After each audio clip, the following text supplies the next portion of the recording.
Recently, my life and attention has been sunk into Abiotic Factor, a survival game best described as a mix between Half-Life 1 and the SCP Foundation. Today, I wanted to go over the SCP side of the game, aka the Immurement subjects. There will be a multitude of spoilers ahead, so if you haven't played the game yet, I implore you to. Then come back and watch this video. This video has been made to the best of my ability, so if there's anything wrong about anything, please feel free to comment corrections down below. These subjects are categorized by shortening Immurement subjects to IS and then followed by a 4-digit number. There are also ICs, which stand for Immurement Candidate. These are non-canon creations by the community, I believe, so I won't be covering them in this video. Maybe if it gets enough attention and that's something people want to see, I can do another video covering those. Before we jump into the ISs, there are some classifiers that need to be explained. The first classifiers are the containment echelons. These are single words that quickly describe the subject's risk or ability to be contained. Emails found in the facility talk about how important it is to learn these classifiers so that you may stay safe at all times. There are 6 containment echelons in total. Starting from the bottom is Ordo. Ordo means a subject is benign. These subjects can be easily contained and do not seem to have any risk or danger associated with them, or at least fully understood. Next is Sync, meaning known and controlled. These subjects have been studied enough that we now understand them to an acceptable extent and have a known way to be contained and controlled. Even so, this does not mean they are without danger. We now move on to some higher risk classifications with Crucius. These are high risk subjects. These subjects can cause direct harm to an individual if not careful. This harm can be physical or mental in some cases. While most of Crucius classification should not be treated as toys, Gate has found ways of either containing or dealing with these subjects. Thala is our next class, that being extreme risk. These subjects should be treated as threats at all times, and a majority, if not all of these subjects, should only be handled after being given proper clearance, multiple scientist presence, or even having gatekeepers along with you should anything go wrong. Our next classifications are more abstract, the first being Solitus. These subjects are uncontainable. Gate either does not have the equipment to contain these ISs, or they either do not follow conventional rules of our world and therefore cannot be contained by any known means. Our final class is Jura. Jura subjects are by all means unaccessible. These subjects are hard to explain, but will make more sense the more I talk about each one individually. For now, Jura subjects are unable to be studied or understood. This can be from any reason such as danger of trying to study it, or the inability of equipment to record anything about said subject. The last thing we'll run through is designations. There's quite a few, so I'll make these quick. These have an abbreviation, a meaning, and a photo alongside. Starting from the top, we have aggressive or AG, attentive/responsive or AV, camouflaged or CA, extreme hazard or EH, harnessable energy or EN, external or EX, gateway or GW, harmless or HL, infectious or IF, invasive or IN, invincible or IV, localized or LC, psychic or PY, passive or PS, temporal or TL, and relativistic or R. There is also KV, but no meaning or picture is given and only one IS has it. With all of our classifications done, we can now begin learning about the Immurement subjects. IS number 3, the Unwearable Hat. IS-03 is an unassuming top hat that was recovered in Boston in 1826. The origins come from an unknown lynching victim. The hat, made from felted wool, beaver fur, and a silver buckle, has the strange effect of making the wearer have an overwhelming compulsion to remove it from their own head. In-game, that hat can be found in Dr. Peter's room in the residence sector, due to the extended containment sector not being complete yet. When attempting to wear the hat, the player character will remove the hat after a few seconds without any input from the player themselves. An audio log found nearby from Dr. Mance talks about a test done with himself, Dr. Peters, and Dr. Yannick. Dr. Mance, Cascade Facility. That hat. That damned hat. We took IS-03 through the usual paces after recovering it from a collector and nothing out of the ordinary, so we moved on to situational testing. I'm aware, of course, that protocols dictate no testing with primary research staff, but the hat seemed innocuous enough, despite its morbid progeny. After all, if we can't run a few simple tests on a simple beaver skin hat, why send us all down under in every conceivable sense of the phrase? I digress. During today's testing, I allowed Dr. Peters to run a few exercises she'd had in mind, but we've learned very little. At first she would place the hat on her head, then casually remove it, as if that was always her plan, despite voicing her intent to keep it there only moments before. Duct tape? She couldn't get it off fast enough. At least we had the foresight to protect her hair. Then she instructed myself and Dr. Yannick to hold the hat down on her head, no matter what. She's already forgiven us, but I still can't help feeling that I owe her a lunch. The hat remains on a coat rack in Dr. Peters' office until renovations are complete on the extended containment blocks.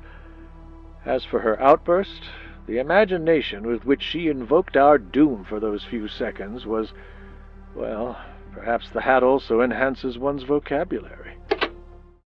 IS number 10, Glowing Shard.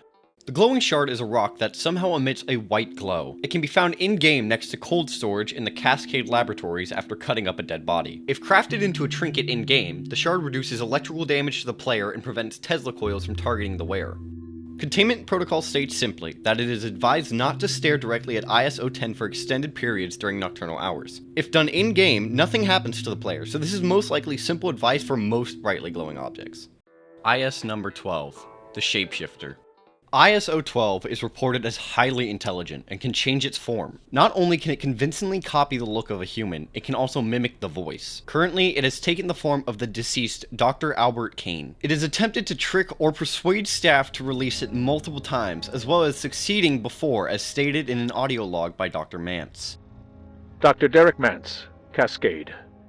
Report on the escape of IS-012. It seems 012 talked one of the new security staff into letting it out of high containment. Exactly how it did this is unclear, but we found it, the creature, eating in the break room an hour later. What point it was trying to make is equally uncertain, but this cannot be allowed to happen again. A second audio log by Mance unveils this creature's ability to charm those around it, even when faced with the obvious truth of its lies. Dr. Derek Mance reporting. I have spent more time with IS-012 recently, but I have yet to fully fathom this creature. It insists it is a known and former member of our staff, even though I attended that man's funeral more than 2 years ago. So far, this entity has done nothing to threaten or jeopardize the facility. I even find it a bit charming, and perhaps it is harmless. But if I must choose, I'd rather be cruel than wrong. Its containment remains indefinite. A third audio log by Dr. Mance is almost a turning point in Gates' relationship with the creature. After my last conversation with IS-012, I find myself increasingly sympathetic to its plight. It is highly intelligent and appears genuinely benign. Some elements of its story do not entirely satisfy my doubts, but I am coming to believe we may have unjustly contained this creature. If I can verify a few key facts, we may ultimately release it. A fourth audio log from Mance shifts the narrative. Dr. Mance, Cascade Facility. Further to my previous note on IS-012, the Shapeshifter has requested it be released in Antiverse 2. While this is unusual, I see no reason, at this stage, not to grant him a small override. Permanent directive to all staff, all levels. No further communication with IS-012 is permitted. All contact must be reported immediately. If it speaks, silence it. If it escapes containment, subdue it by any means available. In all cases, summon gatekeeper assistance immediately. Knowing Mance's disdain for the gatekeepers and their methodology, it seems IS-012 has caused major issues, or at least attempted to provoke such a strong reaction from Mance. A final audio log from Mance delves into the history of IS-012. Dr. Derek Mance reporting, Research Director, Gate Cascade Research Facility. At last I have had to face the truth of my convictions. IS-012, the shape-shifting creature calling itself Dr. Khan, is much more than it pretends. I believe we have, trapped here at Cascade, one of our species' great enemies. If I am correct, it has been identified many times in human history, under many names. From prehistory to Babylon and beyond, this creature has been trying to bring about something unspeakable. As a scientist, every fiber of my being resists this conclusion. But I am convinced he is our enduring opponent. What this means for us, and what we are supposed to do with Dr. Khan, I do not yet know. The consequences of a misstep are beyond calculation. As for in-game, the player finds ISO-12 in containment in the laboratories. The Shapeshifter convinces the player they are a scientist who locked himself in a containment room on accident, and the best way to move forward would be to reset the security systems to reprogram the automated turrets to not target the player. Once done, the player is immediately greeted by Khan at superhuman speeds. As the player progresses, ISO-12 appears repeatedly around the area quicker than should be possible, especially without the player ever seeing them move before themselves. Even more worrying, somehow when the player is taken into the Night Realm by ISO-59, ISO-12 seems to be able to peer into the world with us while still seemingly being on the other side. It's almost peaceful here.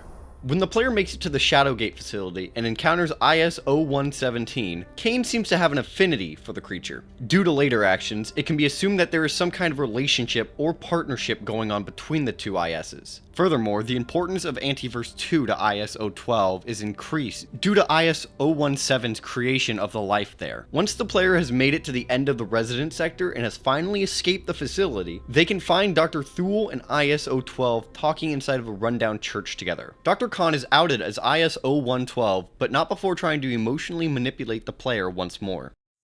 I suppose you're actually going to listen to this creature. He's about as human as my shoe. Ulrich, I can't believe you would... You know what? He's right. I'll be honest with you. I am IS-12. I took Dr. Khan's likeness because he was so kind to me. Every day he accepted me for who I was. He would say to me, Dr. Khan wasn't even on your project. You never met the man. He's right. I didn't actually know Dr. Khan. But let's agree on one thing. We all want to get home. Due to a lack of options available, the player decides to listen to Dr. Khan. Using the player who has gained the power of the Sun Disk as well as the tachyonic forces of this specific location, Khan is able to get the player to fight the Wayseeker, or IS-117. And upon killing the creature, it creates a rift letting countless antiverses have access to our world. Afterwards, ISO-12 grows a grotesque and uncanny smile while thanking the player for their efforts, and leaves a message from its apparent overlord. My master sends you this message of approval. In cabin dir cabendos. It's a little hard to translate, but roughly it means, wherever in the universe you may find yourself, rejoice. For the only true home is the grave. ISO-12 then disappears to an unknown location, but it will most likely not be the last it is seen. IS number 13, Tub of Blood. IS-013, aka the Tub of Blood, is a simple metal tub filled to the brim with blood that seems to have zero genetic matches with anyone on Earth. Inside of the tub is a creature that seemingly has chicken-like feet based on the footprints that can be found in its cell in-game. It was found in Aquinhatiti sometime in 1968 and was recovered by a group of gatekeepers. The subject was taken during its hibernation but reportedly woke twice on the flight over. Dr. Mance describes the footage as messy. The subject does not seem to be able to liquefy or slip through drains as one scientist feared and prefers to stay near its origin of the tub, but it is still incredibly dangerous due to its hostile nature. Containment protocols state that IS-013 should be kept in a room with the door locked between the hours of 7 p.m. to 7 a.m. Cleaners will go in daily to prevent buildup and risk of decay due to the subject touching everything it can after coming out of its metallic cocoon. While in-game, the creature never shows itself, the remaining mess caused by its last late-night roam can be seen in its cell. IS number 14, Time Break. The Time Break is a ceramic artifact with the innate ability to slow the time of anything that comes within a 3-foot range of it. Containment protocols state that all research into IS-014 is to remain non-contact until further notice. Bringing physical items near the device is prohibited and a 3-foot perimeter is advised at all times. Non-invasive EM study is permitted but appears ineffective. An email between Dr. Mance and Dr. Yannick recites the difficulties of learning more about the subject as well as an incident in which a scientist was trapped momentarily. Sir, we've run into a serious issue with IS-0014. Its temporal distortion increases the closer we get, meaning that as soon as our instruments touch it, they stop working. There's no way to take a sample. With respect, Daniel, it's your job to find a way around this. I know, but Dr. Vernikov touched it and was practically stuck to it for the next 20 minutes. Now Dina Qatar's team wants to assess the effects on him, which is fair enough, but we're still no closer to discovering where on Earth this came from or who made it. I think we can be fairly sure it wasn't Turkmen nomads, so that's a start. Another email between the two shows that some progress has been made in figuring out what this device is, and even the possibility that Dr. Yannick has learned how to replicate the effect in some way. You asked for an update on 0014. We started calling it the Time Break because frankly that's what it is. Bear with me, if my assessment is correct, it's a device for low mass temporal distortion. Whoever created this found a way to induce near singularity intensity distortions of local spacetime at close to zero density. I'm sure I don't have to tell you what this means. No, what you need to tell me is that you found a way to emulate it. I don't want to put this in an email. Come see me in C Block when you get a moment. You're going to love this. IS number 17, Amnesia Threshold. ISO 17 is a wooden doorway that was found in a farmhouse. It was seemingly a part of a ship at some point. The doorway affects those who walk through it by erasing parts of their memory. Not much is known about the amount of memory erased due to the danger in attempting to study such an object, but it is known the amount of memory wipe can be influenced by the current season and speed you walk through it. For example, in the summer it is known to erase more memory than in the winter, although it still varies on whether you forget a day, month, or even years. Containment protocols state that only those given express permission by T. Anderson may have access to ISO 17, and all staff are forbidden from passing through the doorway. These restrictions largely come from an incident found in a recording from Dr. Mance.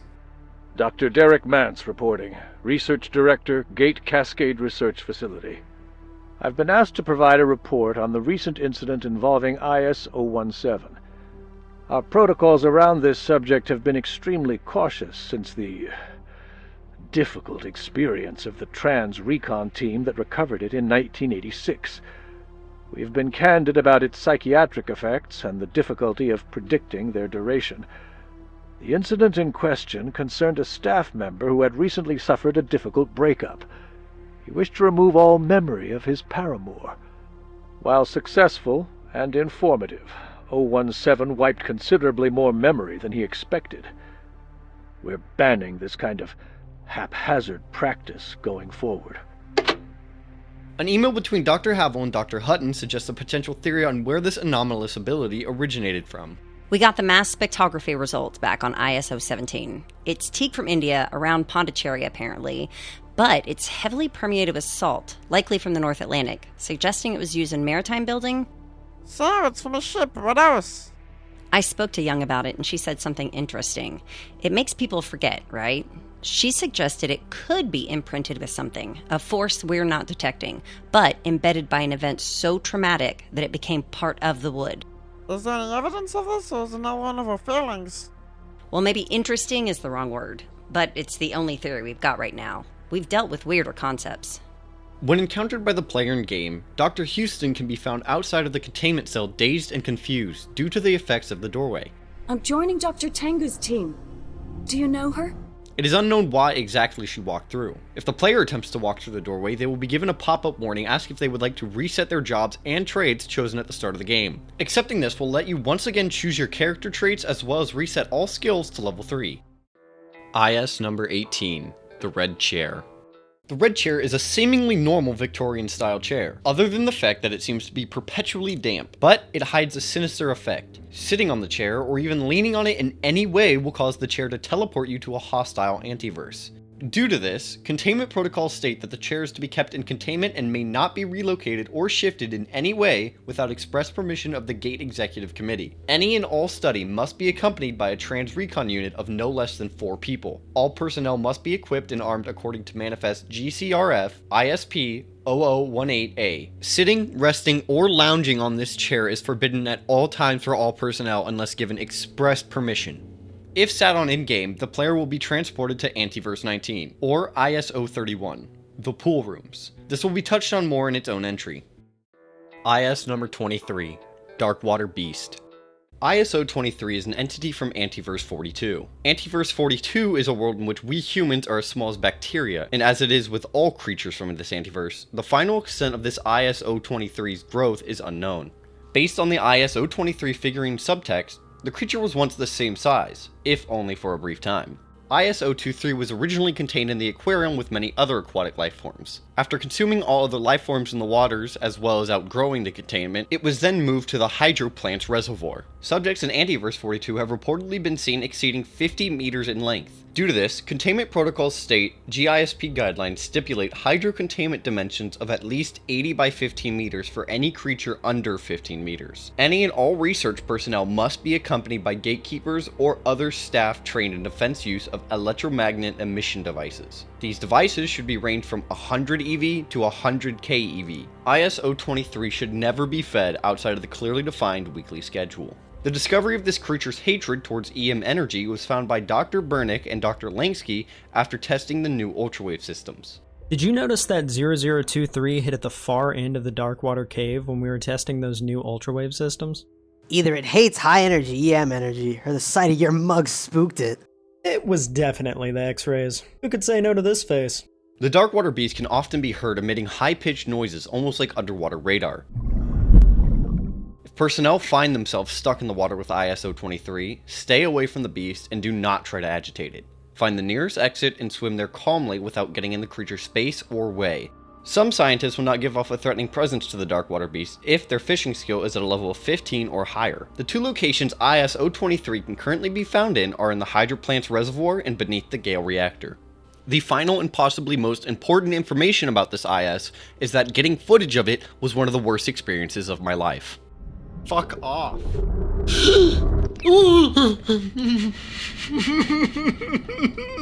the fuck do I need footage from this? No. IS number 28, the library. IS-028 is a library that extends seemingly infinitely, filled to the brim with infinite copies of a single book. The library contains every possible permutation of said book.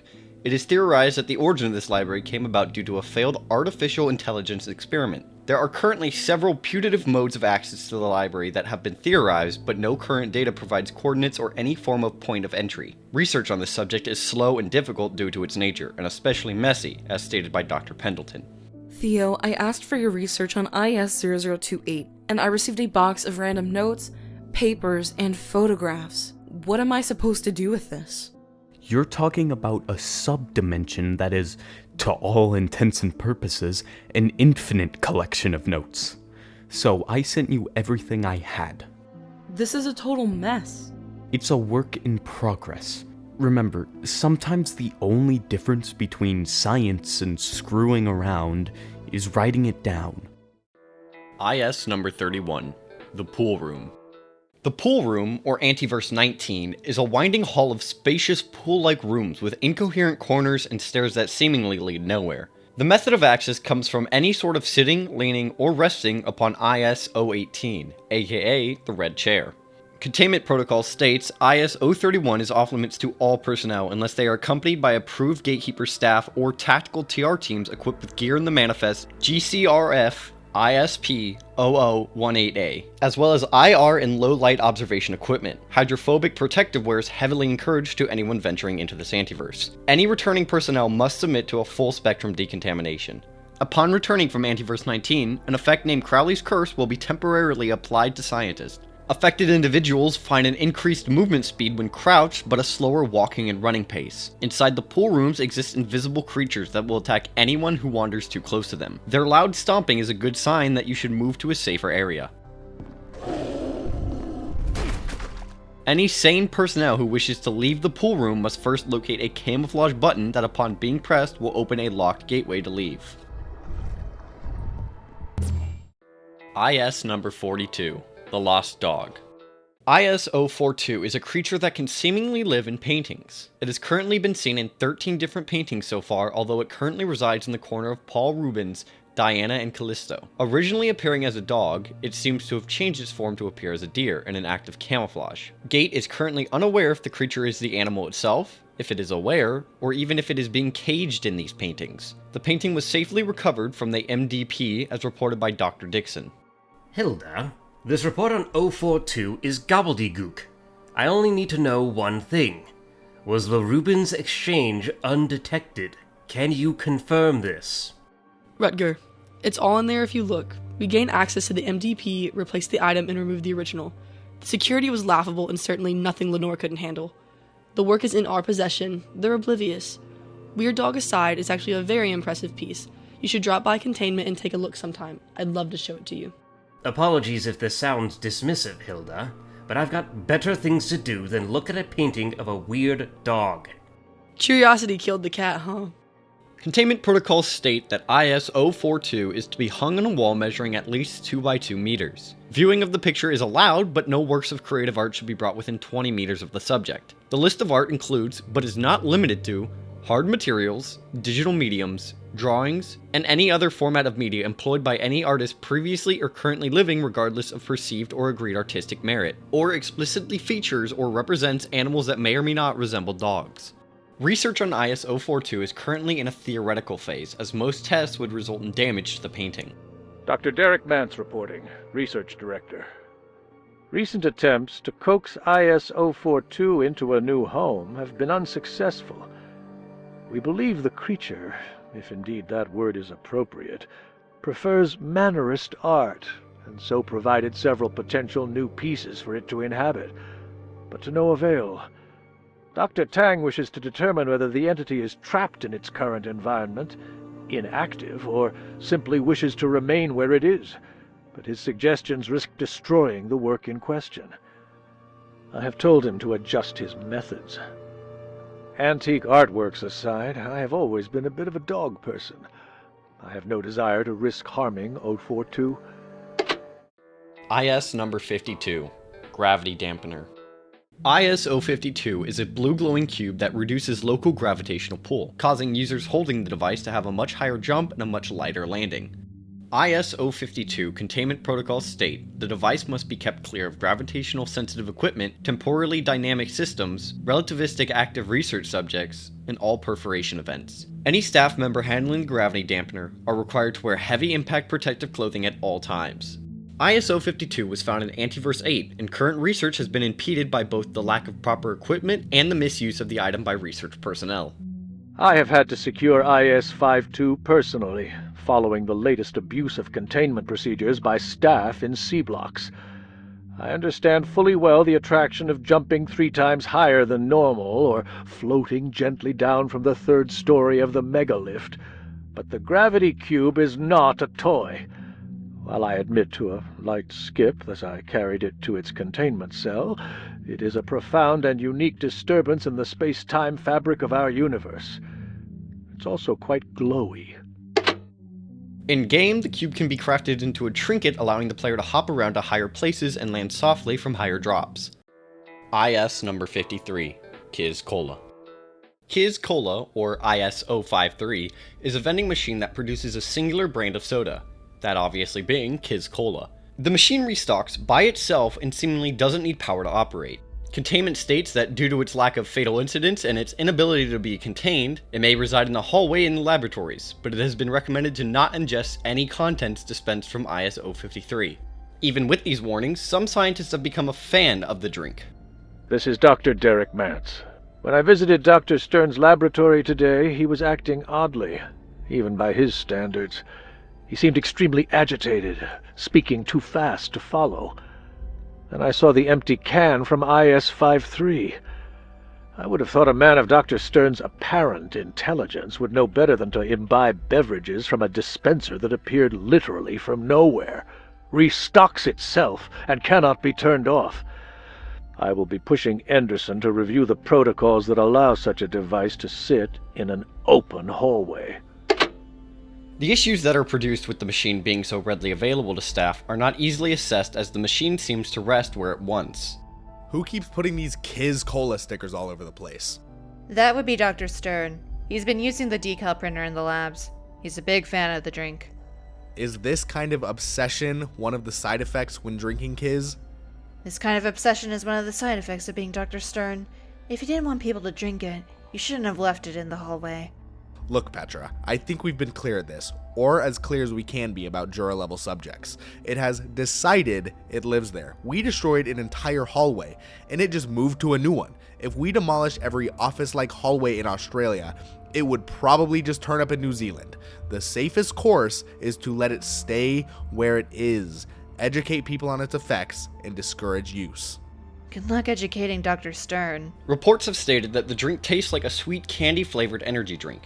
In-game, the machine can be found in the laboratory's hallway next to Abe and Janet. The machine will dispense cans of soda that emit very low levels of radiation. If drunk, the player will receive 0 to 2 buffs, those being rad-resistant, sugar-high, sweet tooth, caffeinated, magente, or health syringe. If none of these effects are applied, then the player will be given stinky or toilet emergency.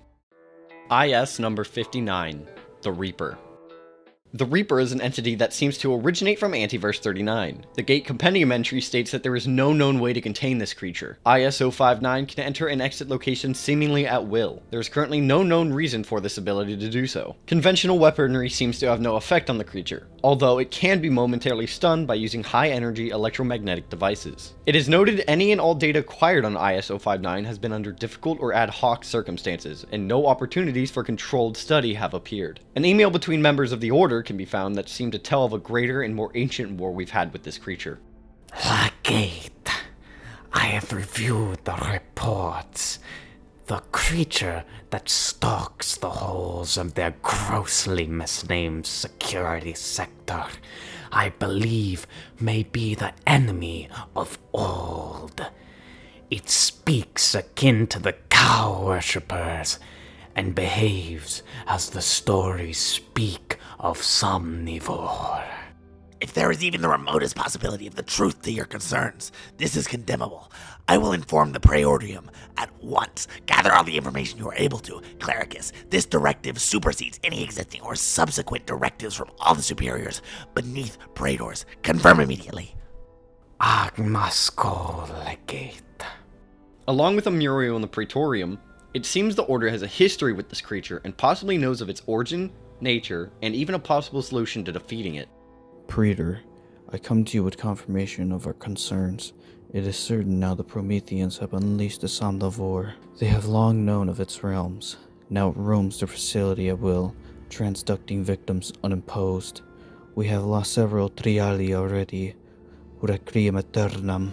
This comes as little surprise, Legate. We have faced this foe before, and we will do so again.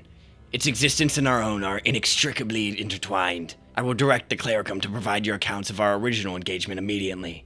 May they provide guidance. Agnosco.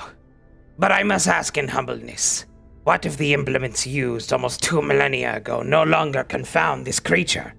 In-game, the Reaper can be found stalking the halls of the security sector. Bodies can be found sprawled upon the floor, as well as walls coated in blood from its time hunting anything or anyone in its territory. The creature's eyes don't seem to detect easily in the dark, so it's best to sneak around and avoid alerting the beast. If alerted, the Reaper will charge the player, and once a hold of them, will send them to the Night Realm. Upon doing so, the player will be given the Disorientated debuff, which seems to slowly fade the screen from black to being able to see again. If hit with the X-Ray, the creature will temporarily be stunned as well as drop a Night Essence. After being stunned, instead of trying to teleport the player, it will instead slash at the player with its scythe-like hands. If instead hit with the laser or holy damage, the creature will dissipate and relocate elsewhere in the sector. Multiple keypads in the sector are coated in clinging shadows that can only be removed by destroying Night Spheres in the Night Realm. It is unconfirmed if IS-059 was the one to place these blockades. During the reactivation of the Gale Reactor, the Reaper will temporarily show up and attack various enemies, and only attack the player if they get too close or if all the other enemies are dead. IS number 60, Sector 13 Project. The first and only mention of ISO 60 comes from an email found in the laboratories. Derek. There's a project I've only recently become aware of. It's been assigned as IS-0060, but I can't find any record of who started working on it or who's responsible for it now. None of the people named seem to have ever worked at any gate facility I'm aware of, yet paperwork continues to appear. Who is P. Libwell? Their name comes up a lot on the paperwork. I looked into it, and honestly, I'm baffled. It's impossible to know what is being talked about in the paperwork. Who wrote this? I wouldn't be surprised to discover this is something to do with Shadowgate. Gatekeeper accountability is a joke. I thought about that, but it doesn't add up. Gatekeeper reports don't sound like this, and those aren't any GK staff we have on record. Are you sure none of your staff are working on this? I am certain none of my team are working on this. I can't even find a record of who filed it as IS-060. I'm sure we'd both remember signing off on that designation. I suggest we don't tell anyone about this until we understand more. Bring it to the next exec committee meet. Agreed. If this is another prank by the accounting department, I will raise hell. And my fellow, I will be right behind you into the breach. After reading the email, the player is given the containment protocol for IS-060. Containment protocols state all paperwork found from ISO 60, aka paperwork referring to the Sector 13 project, is to be filed in a filing cabinet in the ISO 60 cell in Curie Wing, and a security report must also be filed stating the full name and employee ID of the person who recovered the documents, when they first became aware of the documents, and where the documents were found. Currently, the Curie sector doors can be seen in-game, although it is impossible to get into due to a webbing-like growth on the other side of the doors. The sector may be accessible in the future, but for now, the most we can do about ISO 60 is theorize. IS number 64. Composer. Composers are tall, slender creatures. They are composed of organic, porcelain-like shells and quite resilient muscle tissue. Holes line their body at random, as well as emitting a constant low hum with some whistling from the one in its chest. Containment states that any non-adjacent IS 064 specimen should be located at least 2,000 meters away from any perforation phenomenon. All locations are required to be equipped with perforation-suppressing fields, backup power, and fully hermetically sealed. It is recommended to have acoustic baffling, as the long-term effects of exposure to the composer's songs are currently unknown.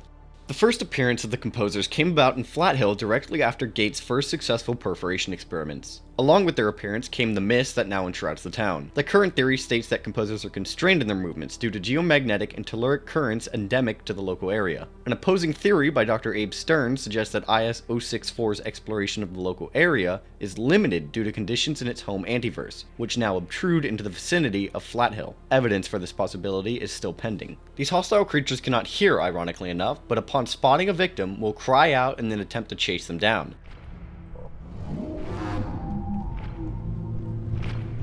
They will attempt to smack, stomp, or even grab and eat the victims if caught. If its prey runs into a smaller doorway, they may even attempt to reach in and grab the target. If the doorway is big enough, the composers will even crouch down and enter to hunt further. In a recording by Dr. Mance, it seems that the composers have a way of communicating through their quote-unquote songs.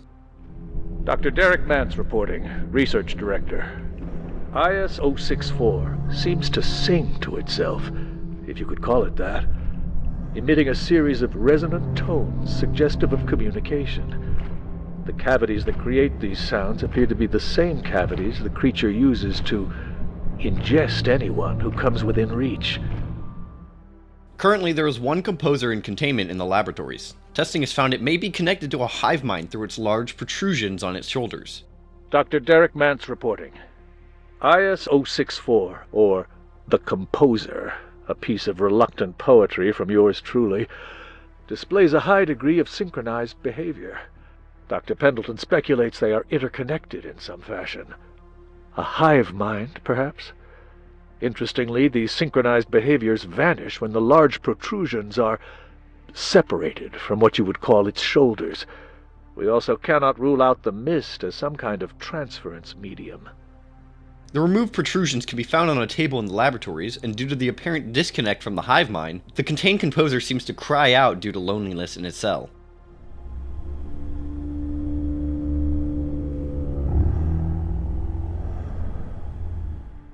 It is later stated by Dr. Mance that the composer may also be an extension of another entity trying to make its way into our world. Increasingly, we believe IS 064, the composer, is not an individual being at all, but the extension of another entity entirely. We've not been able to reach this entity, nor open another perforation to its original domain. We achieved close contact of a sort, but now it seems to be almost hiding from us. We are unsure how it managed this, but if I'm right, and it interpreted our first intrusion as an attack, this may have consequences we cannot foresee. IS number 78, the Earworm.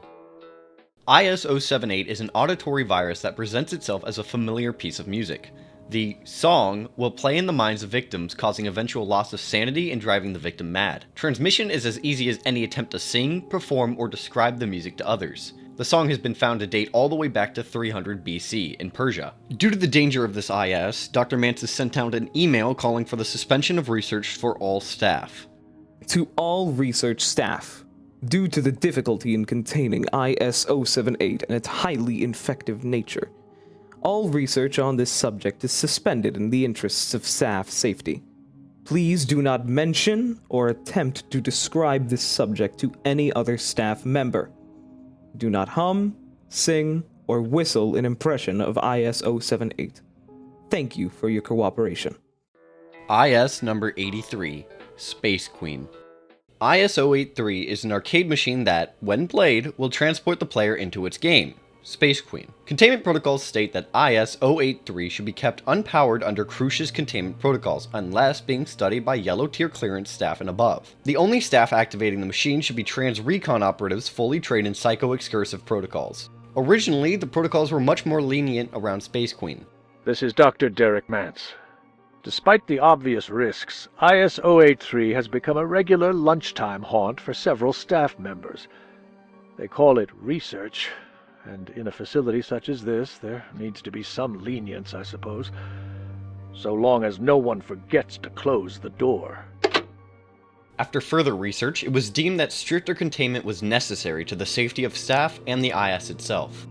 Grayson, an urgent request. Please install level 5 security on the IS-083 Immurement site immediately. It has come to my attention that the entity is more fragile and potentially prone to contamination than we believed. Furthermore, it looks like the staff have been interacting with 083 on their personal time, which we can no longer permit due to the elevated risks. If Strauss or Anderson ask any questions, direct them to me. Copy. We'll get someone on that shortly. Mance's concerns were correct, as in-game the machine can be found with an infectious trail leading from IS-0235 to the arcade cabinet. Space Queen was recovered in 1987 from the storage basement of a defunct mall in Anaheim. There is no official record of Space Queen or Lysoft EPE, the credited company in its creation. The machine is best described as a psychotemporal gateway that transports the complete current awareness of the user into a simulated environment resembling a video game. Dr. Tenku has demonstrated that the unit does undergo some form of data loss and gain while being operated. A non-invasive tomography of the unit's interior shows an apparent construction date circa 1982. However, scans reveal componentry that is either generic or, like its extraordinarily advanced microprocessor and small-scale transistors, are stamped with markings that reference no known manufacturer. Any further investigations would require disassembling and or possibly destroying IS-083, which at this time is not permitted by Keystone. While not much is known about the machine's origins, a recent email by Dr. Layseter seems to hint at a possible way to locate the parent company of the arcade cabinet. Abe, I received a pretty solid download from the TR-4A to A10 today. They were scanning level K45B91. Most of it's gibberish, as you'd expect, but I was getting pretty frustrated, so I started a more stochastic search. Guess what I found? Do the words soft lyco-ordinates mean anything to you? I couldn't believe it, but I'm interested in your thoughts. I'm sure there's more here if we can just formulate the right inquiries. Come check it out when you get a moment. Well, that's very interesting, Theo. Very interesting indeed. I'm a little tied up with a packet of Antiverse 2 data that seems to have spooked Derek, but I should be able to come and review your findings tomorrow, if I can just figure out what this carrier signal is hiding. In-game, the player can interact and be sucked into the game. The story of the game follows a protagonist called Space Queen Maxine and her quest to reach the Orbital Oracle. The game could optionally be played with 2 players, where the second player would be her trusty space feline. Upon interacting with the machine, when the player is teleported in, they are teleported to the 8 out of 15 worlds in Space Queen. The ice level is the only one currently playable, as it seems the infection from IS-0235 has sent the system into some sort of shutdown. When interacting with one of the NPCs, it's apparent that something is not quite right. It seems some sort of external source, this being IS-0235, is harming the game and changing it. The player is then prompted to collect coins and crowns around the area. After completing multiple miniature challenges and fighting one of the bosses in the game, a beam will open up which allows the player to come and go as they please. IS number 88, Scuttlebug. The Scuttlebug is a blind creature that burrows in the ground as a way of protecting itself. When found in Antiverse 2-B and 2-C, the player may crouch up to the bug and attack it to collect a carapace. If not approached while crouching, the creature will jump and emit a small yelp before running into a nearby burrow. Based on the tendrils on the face of IS-088, it can be assumed the creature uses them to navigate based on touch or smell, almost like that of a mole. IS number 91, Leyak.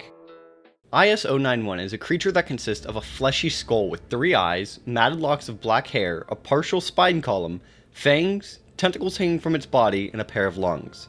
The Leyak will only appear to one person at a time. It will then slowly approach the victim until it can attack at a close range. The only ways to impede or stop the Leyak are by staring at it for a prolonged period of time from a distance, or by using high-level electromagnetic rays. It will then dissipate for a period of time, and if dissipated with X-rays, it will choose a potential new target and reappear. This creature was first discovered by a trans recon team led by Lenora Riggs, although it was first spotted by Dr. Stern.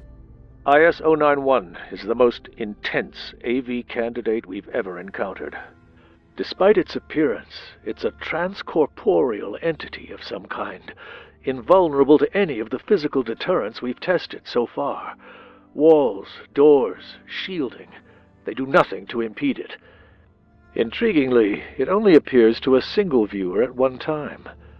Dr. Stern has that dubious honor. He identified it in the field, and it followed him back here. Began materializing in the facility, looking for him like a lost puppy. Once its weakness to X-rays was discovered, containment protocols became such. IS-091 is to be subject at all times to an electromagnetic field with photon energies ranging from 100 EV to 100k EV. The subject must be identified hourly, and the observation must then be recorded in the subject's daybook. Anyone viewing or perceiving IS-091 in any other circumstances or conditions should stare directly at the creature until it vanishes, at which point they should report the encounter immediately to security staff for their safety as well as their peers.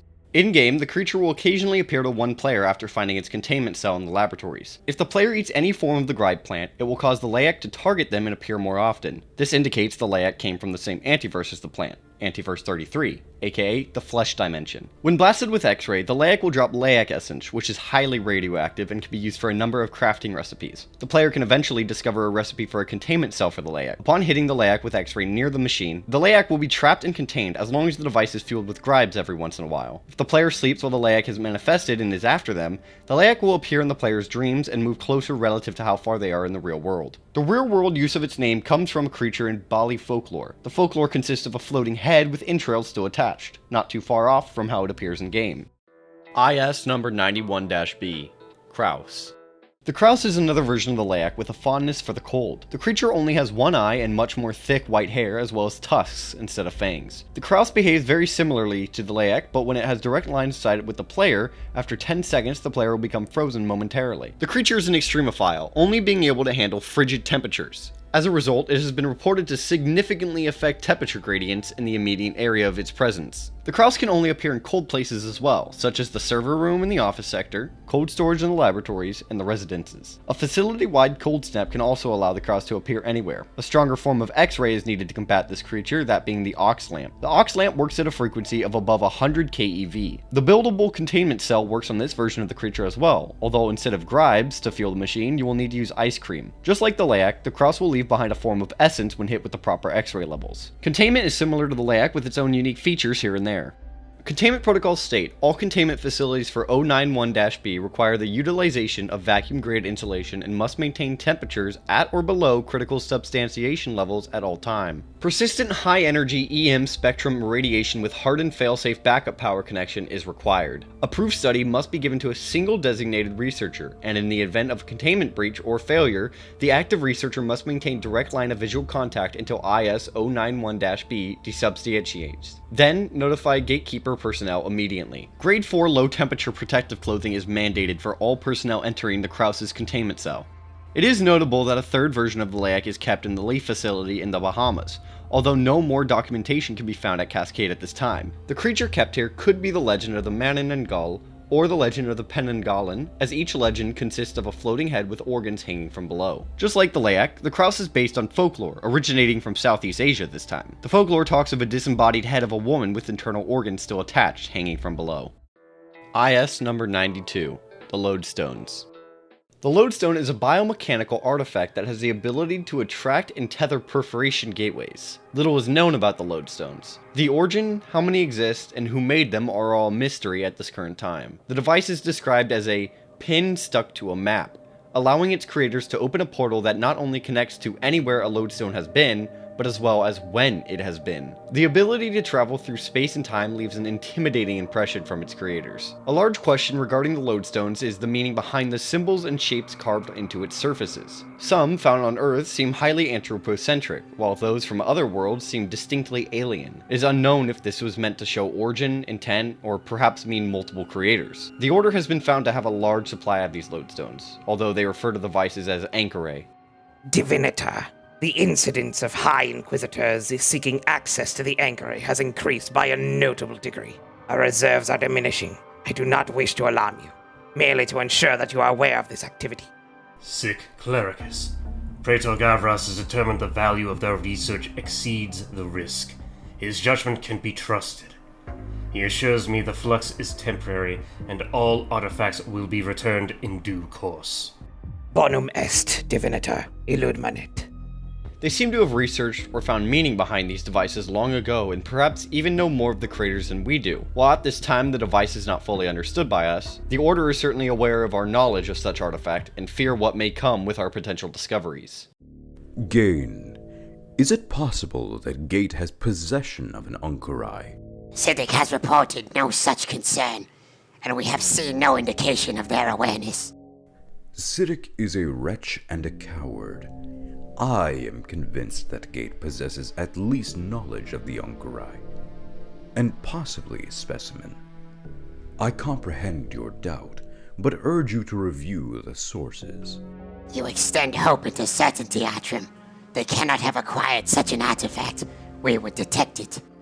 Our surveillance is imperfect, and their own knowledge poorly indexed. I doubt even Gate is sure of the divide between their knowledge, their belief, and their suspicion. Stand in another's place and allow your mind a new conclusion. The Anchorae's masters would not have overlooked the Prometheans and their ambitions. It stands to reason, therefore, that they are guiding the fools towards their artifacts. Does it not? I recant. You make a sound argument, Atrim. There is nothing I would not put past those matrix. The Lodestone can be found being worshipped by a community in Antiverse 168, known as Canaan. Based on the 4 diaries of Nikita, an Order Inquisitor was drunk and spilled the secrets of the Lodestone to someone after the Order's faith was too demanding for his spirit, after which the listener followed the Inquisitor outside and stole the Lodestone after killing him. This led to a village in Canaan being founded where the Lodestone is part of their religion. Gate soon found this village and attempted to dispatch an expedition that could possibly locate the Lodestone. Once the Order caught wind of this, the danger of Gate finding and activating the device was quickly established. Praetor, it seems the Prometheans have unwittingly revealed the location of a Lodestone. They established a rift with no inkling of what they have unearthed. The rift is in their particle lab, near their bestiary, but we have not been able to reopen it. The adjointment seems to require a biological activation. Inquisitors investigating suggest that Gate have harnessed growths from the dimension of sleep. The Reaper's shade plant and coiled vines carry a world bridge within them. We can utilize these to restore the rift. Inquisitor Malinaki disinterred data indicating that Gate dispatched an expedition to the Lodestone's location. He interprets their psychobabble to imply they have encountered a sect of soi-disant Bogomils who worship the artifact. If this is so, it is only a matter of time until these meddlers discover the Lodestone, and thence its origin. I submit, this would be disastrous. Please advise your desired course. Divinitur to bene, we are aware of this sect. Their creed flow from the same font, but riven from all sense or proportion. Directionless, their patriarch is devout. All perceivable virtues of a humble saint, but this theodicy is indistinguishable from mania. However, take comfort. Gaze discovery perhaps to our advantage. We must also observe penitence. They located what we had lost.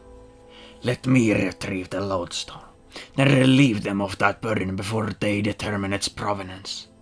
Their investigations into such an object would be akin to flashing a beacon to the cosmos. We cannot allow them to examine it closely. It cannot be permitted. The lodestone, once found by the player, can be broken apart to use lodestone fragments to craft a myriad of tools and weapons. If the player sleeps while carrying the lodestone, the dream will become a fleshy hellscape resembling Antiverse 33, the flesh dimension. It is theorized that this may be where the lodestone originated from. IS number 93, Belief Virus. The Belief Virus is a virus created by Russian psychotronic researchers between the time of 1974 to 79. The virus in question can only affect those who believe in its existence. Immunity to the virus is only for those who are unaware of its existence or outright refuse the possibility of it existing in the first place. The latter seems to be the route taken by Dr. Mance, although it could just be another way to convince others that it doesn't exist as well. This is Dr. Derek Mance. To this day, I have no idea why we persist in containing IS-093 when it does not exist. There is a shared delusion among certain staff, a conspiracy of foolishness. This is no place to go into the details, but I want to state clearly for the record, there is no disease we classify as IS-093. There is no such thing as a subjective infection. It was not created by Russian researchers. I am not choosing to believe this in order to protect myself. There is nothing to disbelieve. Due to the nature of the virus, containment protocols state that IS-093 may be stored under conventional pathogenic or infectious biohazard protocols. Only researchers and staff that refuse to acknowledge its existence are permitted to access the containment cell. All potential researchers must be carefully vetted for belief of the virus. Any who accept the existence of this microorganism are to be prevented from working, studying, or investigating IS-093 in any way. Vaccinations of any kind related to IS-093 are prohibited, as that would only serve to make those unaware or non-believing to acknowledge its existence. While these protocols are for the safety of all, it does not come without its difficulties. I'm not sure how to handle this. I wanted to send a note to all staff working with IS-0093, but, well, you know the problem. I'm unaware of any problem. Exactly, that's the point. It's impossible to even talk about it. The research is getting impossible. We've established protocols. So long as no one's informed, they're safe. Not talking about it is the point, let alone vaccinating people. Rejdak knew what he was doing. Be patient. It may be slow, but it's worth the caution. Imagine what would happen if this thing got loose. What thing? Exactly. IS number 94, the Creeping Crystal. IS-094 is a green, almost emerald-like crystal that continuously grows at all times. The crystal grows seemingly at random and will break through anything getting in the path of its growth. The containment protocols go as: IS-094 must be connected to a dedicated harvesting system managed by a regularly serviced control system. The system and all peripherals must be connected to a fail-safe backup power. In the event of an extended electrical failure, IS-094 is to be incinerated after no more than 36 hours. Under no circumstances should IS-094 ever be allowed contact with an entity or artifact from Antiverse 17. Containment is not easy with IS-094 and has repeatedly needed maintenance and consistent monitoring, despite being such a simple creation. James, it happened again. The intake got clogged in the 94 processor and it just stopped. I checked in the morning and the cell was knee-deep in its crystals. We've got to make sure this doesn't happen. I hear you. I'll put Dayton on it. He had some ideas for improving the failsafes. Thanks. Can you make it quick? I did some rough calcs. If this happens and we don't notice for more than 36 hours, the facility is going to have a serious problem. It will breach other cells. Roger. I'll check in with Wakeman too. No idea what he's doing with the stuff, but I'll tell him to expect a plus-size load this afternoon. We'll beef up monitoring too. IS number 98, Mysterious Fish. IS-098 is a fish-like creature that originates from Antiverse 33, the flesh dimension.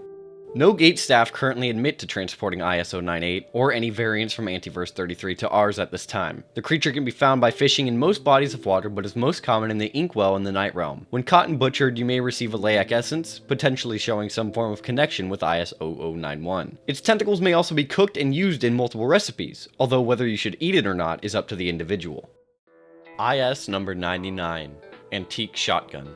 IS-099 is an antique double-barrel shotgun that, when found by Gate, showed no anomalous properties at the time. My personal disinclination towards firearms in general leaves me largely underprepared to record anything of value surrounding 099. I'm not what you might call a gun nut. I can tell you it's antique. I can go on about its material makeup and even tell you how it functions on a chemical level. The answer is, mundanely, this shotgun shows no anomalous properties when held or fired. But it certainly did at one point in time. We've tried different personnel, brought it back to its place of origin, and tried several types of ammunition. At present, it bruises your shoulder when you fire it. Testing is ongoing for now. Containment protocols are that of a regular firearm. Separate the subject from easily accessed ammunition, always treat the subject as if it was loaded, never point it at anything you are not willing to destroy, and oil and clean regularly. When test firing, no personnel should be present within a 50-meter radius, as well as no valuable or sensitive machinery, stores, equipment, weaponry, infrastructure, architecture, or structurally significant material should be within a 30-degree arc extending 2,500 meters downrange. Taking the measurements of the safety protocols, it can be assumed that the damage would be a megaton of TNT funneled into a single blast. The shotgun can be found in-game, and when used by the player acts as a simple but effective shotgun. If the player upgrades the gun by using a mixture of arcane scrap, black oil from IS-0207, gun repair kits, and cloth scrap, the gun can become polished. Upon polishing the weapon, the shotgun gains a 2% chance that any shot could potentially become that megaton of TNT, causing a 10,000 damage explosive shot. This could happen to any shot fired and could simply kill a pest, or could possibly kill the last boss in the coolest way possible.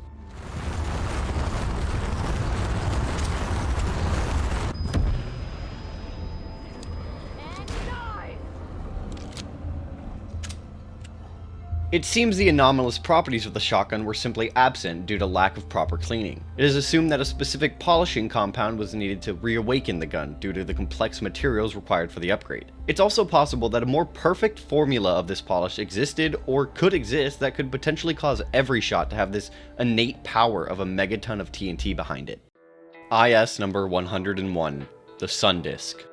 In 1977, NASA launched the Voyager spacecraft to survey the solar system. A secondary objective of contacting alien life was added to the spacecraft's mission. The mission was a success, and in 1987, some form of life returned a message. Reports started appearing of an object of extreme brightness appearing in the high Earth orbit. It seemed to have the exact dimensions of the 1977 Voyager space probe's golden record. Briefly, readings were able to be acquired that seemed to indicate that it was created of raw stellar matter. Before anything could be done, the Order somehow captured and stole the message. It is unknown both how they did this and what they have successfully been able to do with the message. What is known is that the device can seemingly reduce incoming extreme conditions to a person so that they can survive more lethal conditions. It seems as though this alien life was trying to give a way for our species to travel and communicate with them, even through drastically different survivable temperatures. In-game, the Sun Disk can be found at the end of the Praetorium. Touching the Sun Disk grants the players the Sun Touch trait, which gives them permanent +1 cold resistance, and allows them to survive in the resident sector freeze without taking damage. If the player has brought along the consciousness of Kylie and activated her communications,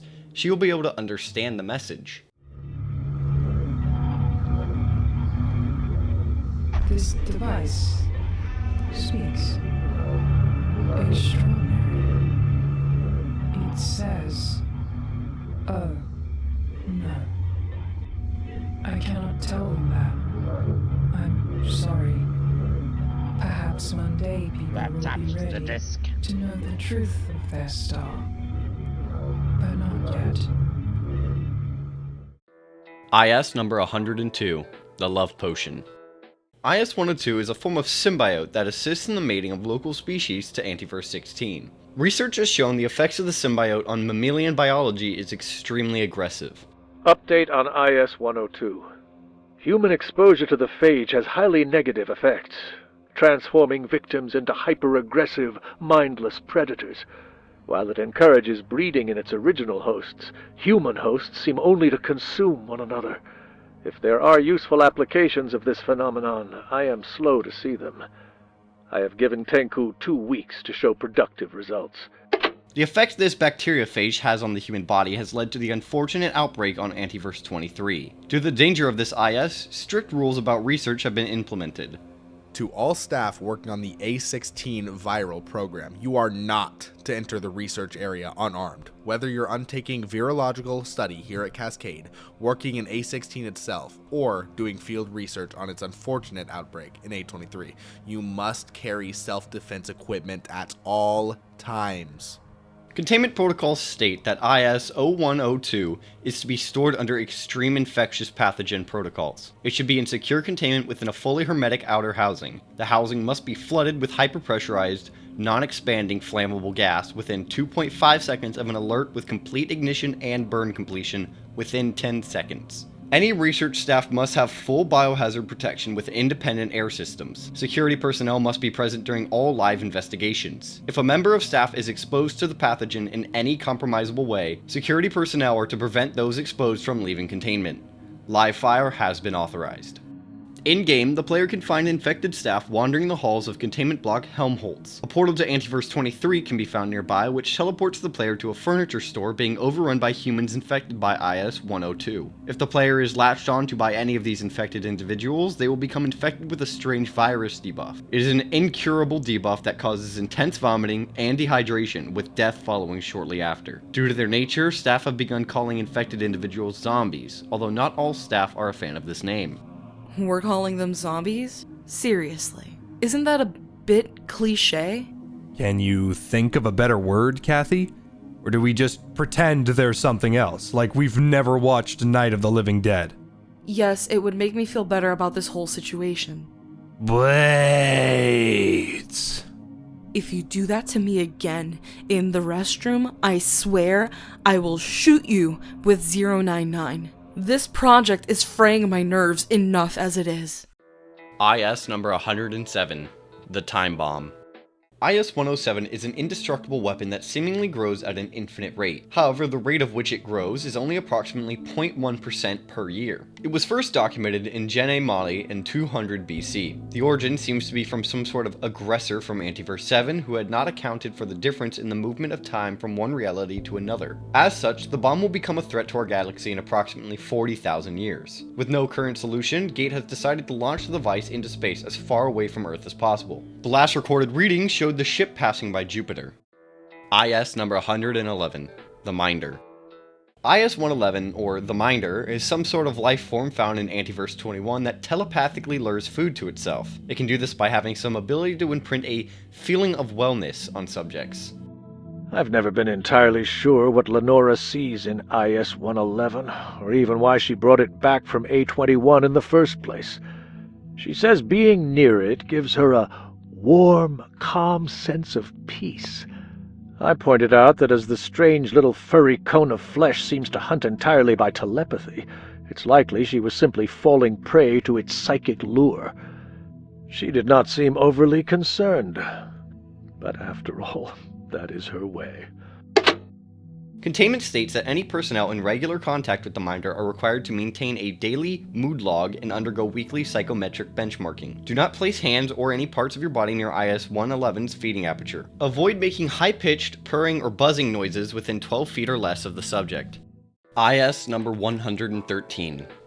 Nothing is currently known about IS-113 other than the fact that it was in Ordo storage, and in that time it was turned permanently blue due to it being in close proximity to IS-0221.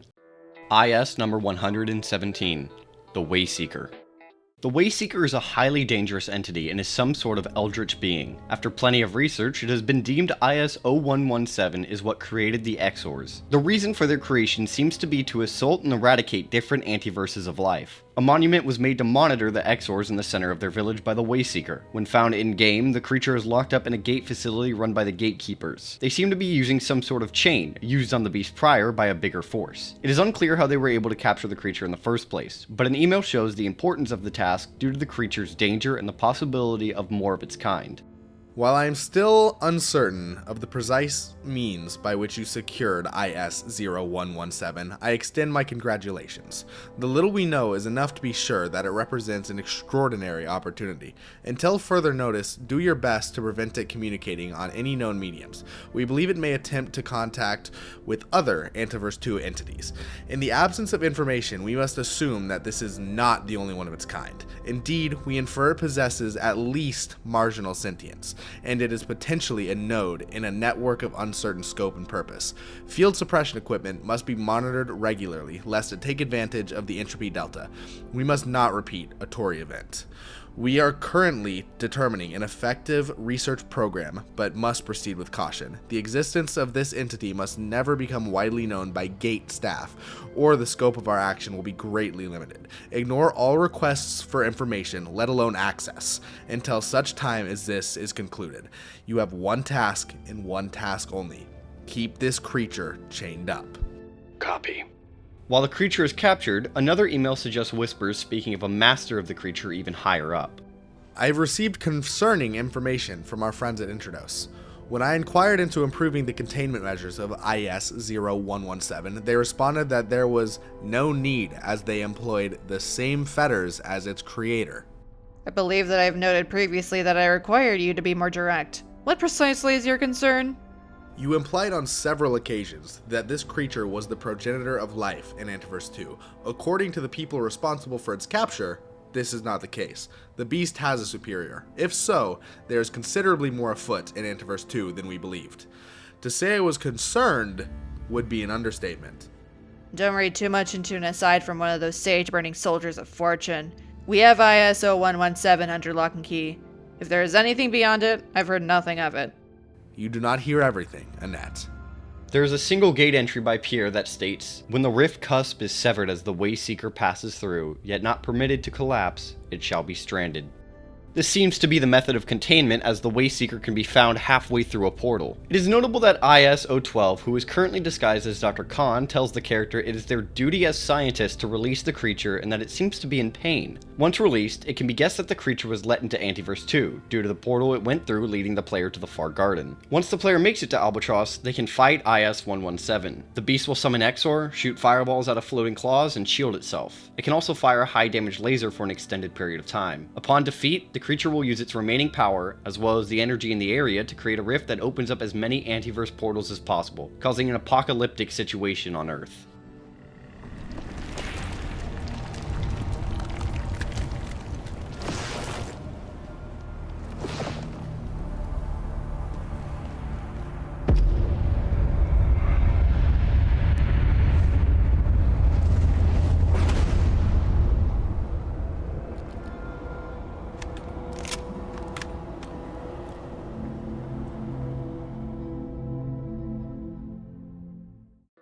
IS number 121, Tarasque. The Tarasque are believed to be a form of minor skin parasite of a herbivore from its homeworld of Antiverse 42. While in our world it is as tall as a 2-story building, in its homeworld it is no bigger than a skin tag. Just like IS-023, the Darkwater beast, this creature has currently shown no sign of slowing down its growth. Research into the subject has found that IS-121's circulatory fluid has exceptional capacitation properties. The liquid, deemed ichor, is currently being investigated by Dr. Theodore Lassiter to test its ability to store and rapidly discharge high quantities of energy. Possible discoveries could help with the power demands of instigating perforation events. Containment protocols state facilities for IS-121 require extensive material hardening. Construction specifications can be found in the Gate Megaspecies and Holocaust Protection Manual. Only one IS-121 specimen should be contained at a site and no gaseous exchange of more than 5 ppm permitted between any two sites. Structural mass dampeners are suggested but are currently not a requirement. The Tarasque can be found in-game in the laboratories as a mandatory enemy to fight. It will leap at the player and swipe to attack. The fleshy protrusions in the abdomen are a weak spot that can bring the beast down, which allows the player to attack an even weaker flesh hidden under its shell-like back. The Tarasque will be found looking upon the behemoth in a lower room, a variant of IS-121. The reason for being locked in a room and staring at the behemoth in the first place could possibly be due to wanting to mate with the other organism. Dr. Peters is nearby, stating that the energy release of these specimens coming in contact would be massive. The Tarasque shares the name with a French mythological creature that also sports a hard shell-like body. The look of the creature in-game resembles our own world's microscopic creatures, sharing a similar look as the tardigrade, also known as the water bear. IS number 121-B, Behemoth. The Behemoth is an alternate version of the Tarasque, sporting a red color palette, bigger size, and more health. It can be seen being escorted by gatekeepers in the intro elevator ride, being watched by the Tarasque, as well as hiding in a dark corner of the Dusk Reactor where upon seeing the player, it will attack. IS number 122, Shadowhopper. The Shadowhopper is a creature that seems to be able to travel by hopping from one shadow to another. These shadows seems to have no limit on size for the creature. Visually, the creature cannot be seen well, but seems to have a face or a body that resembles an anglerfish. Containment protocols state that IS-122 is not to be studied directly and must be kept in total darkness. Containment is required to have no decoration, furniture, or any sort of excrescence. Spheroid construction has been known to be a risk-reducing factor. All surfaces should be polished to a micro-topographical variance of no more than 500 microns. During any research, all containment sites for the entity are lit with a diffuse illumination of less than 5 watts per square radian. Avoid all direct lighting or shadow casting sources. All personnel must wear protective covering over their mouth and nose along with a one-piece seamless bodysuit. IS number 127, Living Snowman. IS-127 is some sort of magical snowman come to life, seemingly due to the hat on the subject's head. While the story of Frosty is one for children and full of happiness, this creature is far more aggressive than his fantasy counterpart. As such, containment protocols state IS-127 must be kept at -130 Celsius or -202 Fahrenheit at all times. The containment structure is to be supplied with a reliable backup power. The hat on the subject's head must remain attached under all circumstances. While not necessarily a part of containment, festive music can be heard playing near the cell at all times.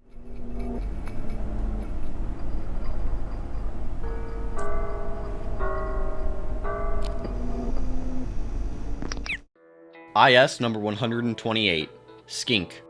The skink is a creature from Antiverse 21, which has a high affinity for radioactive environments. No containment protocols have been widely dispersed yet, but it has been discovered that high-strength netting with electrical discharge will effectively contain the skink for a small time. After multiple shocks, IS-128 will be able to be safely picked up. Even so, staff are advised to stay vigilant and avoid the creature's acidic regurgitation at all costs. In-game, the creature can be found near radioactive pools in the reactors. If the player shoots the skink with the net launcher a few times, the player can then tame and pick up the creature. If taken to a crafting table, the player can add the skink to a recipe to create a weapon out of the creature and use it to shoot stomach acid after being fueled by radioactive waste as ammo. IS number 134, Yeti. IS-134 is believed to be the Yeti of legend so often spoken of. The Yeti is a giant ape-like creature with thick white fur coating its body. Its fingers have long claws sharpened by the mountain it lives on. 2 tusks protrude from each side of its mouth, which encase sharp teeth. The Yeti has been a rather difficult IS for Gate to study, as noted by emails regarding the subject. This is an official request for access to study IS-0134. I require access to its Immurement location, any existing research, all relevant safety systems, and contractor support if or as required. Hello, Derek. We are processing your request. IS-0134 is a high-risk subject, so getting everything lined up may take a while. In the meantime, I'll send you Dr. Moreau's materials research. We hope you find them interesting. You've had 134 for almost 2 years, and this is everything you've got? To say that studying the creature is a challenge would be an exceptional understatement. You'll understand soon enough, assuming your request is approved. Due to these difficulties and dangers, containment protocol is such. Mega specimen containment is required, including hardening, structural reinforcement, and impact bracing. An overhead clearance of 5 meters minimum is standard due to the subject's athletic proclivities. The creature, while dangerous, is mostly reclusive from instinct and is often docile unless disturbed. The habitat of IS-134 is required to have a temperature-controlled environment of a maximum of -2 degrees Celsius. The Yeti is extremely susceptible to higher temperatures, and must be kept away from any and all flames given the flammability of the fur coating the beast. I ran a series of stress tests on the fur sample from IS-0134. Do you want the good news first or the bad? Whatever's more interesting. Good news then. Its insulation value is off the chart. You could make a jacket out of this stuff and survive a bad night on Mount Everest. Bad news? Its ignition point is far lower than cotton, and the flame spread on this thing's Class C. So you could live through an ice age, so long as you stay away from naked flames? Fascinating. The Yeti has been documented having some sort of bond or instinct to protect the skeletal remains of IS-202, which is encased in ice nearby the containment of IS-134. Hi, Dennis. Have you been able to take any samples of ISO-202 yet? Bonjour, Daria. Apologies, we have not. The presence of IS-0134 has made any research into the skeletal remains extremely challenging. It appears to guard, even protect the remains. As to why it might do this, we are uncertain. I will alert you as soon as the situation changes. The Yeti can be found in-game at Reservoir. It can either be found roaming in a cave protecting the remains of IS-202, or at the base of a Skytram support beam in the gorge. The Yeti, once angered, will attack the player by leaping around and swiping with its claws. Any sort of fire damage is recommended to fight the creature with. IS number 138, the Steam Engine. IS-138 is a steam engine train traveling in a circle around a grassy plain with the night sky above. Not much is known about the land the train inhabits, but the stars in the sky share those with the ones on Earth. While the same view can be seen on the train as on Earth, the location is unknown and seemingly nowhere. It is unknown how the train was made, how it acquired its furnishings, or why it exists. What we do know is that the train seems to keep itself stable at the atomic level by its own momentum. Testing has shown that if the train were to stop for any circumstance, the energy release would be 10 to the power of 55 joules. The sun seems to have a similar output over its lifespan. The resulting explosion, implosion, or any other possible destructive force would by all definitions wipe out part of the Milky Way galaxy. Due to the immense danger of the train losing momentum, Gate has set up a mini laboratory on the train to help with its continual movement. In-game, the train can be found through a portal in manufacturing. The train will house the scientist Dr. Hammond, who seems to be the only soul on board fueling the train with a pile of coal. Order militants can be found as well, having taken over the train. IS number 139, Crystallisk. IS-139 is a being that resembles a human created out of crystal shards with spider leg-like appendages coming out of its back. While the creature has a unique look, it seems to spend most of its time invisibly camouflaged, the method of which is still currently being studied. 139 has been perhaps the most difficult IS to study so far. We first thought it was simply refracting light through its crystalline form, but now we're not so sure. It appears shrouded by some kind of aura that renders it almost entirely transparent to visible light. The creature moves at incredible speed, so catching one for study will be challenging. Obviously, I have left Dr. Stern in charge of the investigation. Further research into the creature has shown that the creature has evolved or possibly been infected by something. Either way, the creature has changed drastically over the course of its life. Though we haven't yet captured a complete specimen of 139, Dr. Thule took a sample of its dust, but this raised more questions than answers. Foremost, 139 appears primarily to be a host rather than an individual. Pendleton theorizes 139 may be suffering an infection, which will require tests to ensure no cross-contamination can occur. And if true, we're unsure whether its behaviors are innate to the original being, or a byproduct. It's quite a tangled web, really. We'll need more time. The dust coating the creature seems to be the cause for its ability to camouflage and is currently undergoing extensive research. Precautions are necessary when handling the substance due to the foreign spider-like creatures that seem to crawl around in IS-139. I've been meaning to request a sample of the dust from ISO-139, but I wasn't sure who to ask. Do you have some on hand, or do I need to file an excursion request? No need. I've got some. I'll have Tang send it over this afternoon. Thanks. Received. This is fascinating. The way it glimmers constantly is mesmerizing. Haven't gotten it under a microscope yet, but I will soon. So did you get it under a microscope? Yeah, Tang had the same reaction. Dust can be primarily collected in-game by killing one of the creatures, although the player must be careful as upon its death the Crystallisk will explode as a last defense, sending shards flying about. The properties of 139's residue is fascinating. I'm not entirely sure where to begin, but the being disintegrates during extreme stress, leaving behind a material that can store and distribute electrical charge with extraordinary efficiency. The applications of high-density, rapid discharge power storage are obvious even to a curmudgeon like Thule, who for reasons entirely beyond me continues to enjoy the trust of the executive committee. Even he should be able to understand. Here is a big bang from a small package. The Crystallisk will attack the player with a hit-and-run style. IS-139 will often flee after an attack and return at high speeds to deliver another strike before once again running away.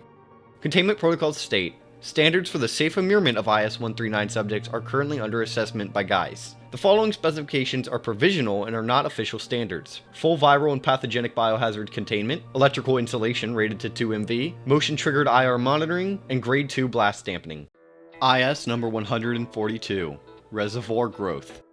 IS-142 is a biomechanical artificial lifeform that was first recovered from Antiverse 13. While being transported to containment, a fragment was accidentally dropped into the Cascade Reservoir by Dr. Wakeman. Due to inaccurate inventory processes, the incident was only noticed weeks afterwards. All attempts to remove the organism after the fact have proven futile. Notes have been made about the growth of the entity intensifying at the center of the reservoir, as well as the seemingly correlated growth of glowworms congregating above this point. It has been theorized the reason for its growth is some sort of processing function, but the reason or operation is currently unknown. Some of the harvested growths from IS-142 have reportedly been integrated with the creation of the water bot by Dr. Wakeman. This may be part of the reason the bot is so persistent with the upkeep of the floral life around it. IS number 151. Nothing is currently known about IS-151. Its containment cell can be found in the laboratories next to ISO-12s. The only known facts about the subject are the classifications on the door. The door has an impact mark as well as a possible window, with the only visible thing being the color purple. IS number 154, the Residue. While IS-154 is recorded as an immured subject, it is fundamentally self-contained. It appeared shortly after gatekeepers installed an aura lock on the migratory Introdose facility. IS-154 is regarded as a highly radioactive residue from this area's time spent lost in a perforation limbo. The leading theory states it is detached from time as we perceive it and is stranded between our dimension and a theoretical infinity of others. Further research is required to confirm anything. IS number 155, Entropy Flower. Containment protocols state all instances of IS-155A are to be monitored weekly for new growth. Any new growth exceeding 30 inches is to be removed and disposed of via incineration. Ashes left behind are to be sifted for remains, left to sit for no less than 20 days, and then removed to a secure disposal site in keeping with GISP provisions. The plant seems to be that of an invasive weed originating from Antiverse 2. There is a second -B subject also in containment under the same protocols as -A. IS number 166, the Paperweight. IS-166 is a crystalline artifact that becomes 3 times heavier when held upside down. Containment protocols state IS-166 should be stored upright at all times. The subject must be kept away from sensitive or high-energy equipment. All staff exposed to IS-166 are to be monitored for any feelings or compulsions to sketch, etch, or represent IS-166 in any way. The Paperweight is definitely one of the more perplexing ISs contained at the Cascade facility, and its past only holds more questions. While it was known of before 1961, that year it went missing. It was found once again 28 years later when the Berlin Wall was brought down and it was found inside. The profound qualities of this item have left more than a few scientists wondering what they're even doing if they can't figure out something so seemingly simple. Dr. Derek Mance reporting. There is a category of immurement subjects that pile mystery upon mystery, as if their purpose was only to confound us. When I look at IS-166, I am tempted to suspect the work of a cosmic jester, whose sole aim is to sabotage any chance we have of forming a consistent picture of the universe. Why does this object weigh 3 times as much when turned upside down? How did it come to be built into the Berlin Wall? Why does Dr. Tenku insist on sketching it over and over and over again? Of finding answers to these questions, I have vanishingly little hope. IS number 169, the Fragment. IS-169 is a metallic fragment made of a nickel-phosphorus alloy. The fragment was recovered in a cave in rural Exmoor, England. The metal piece has proved quite resilient and can't seem to be marked or damaged in any way. It is by all means massless, has 0 inertia, and lacks any kind of space-time presence. Research around the subject has led the leading theory to believe it was once part of a spaceship of some sort. I reviewed the results for 0169, and I think they're correct. But I just don't see how it's possible. What, specifically? Where do I start? The material is immensely strong. Nothing we've got can break it. It's some kind of phosphorus alloy, according to the spectrography, but it weighs nothing.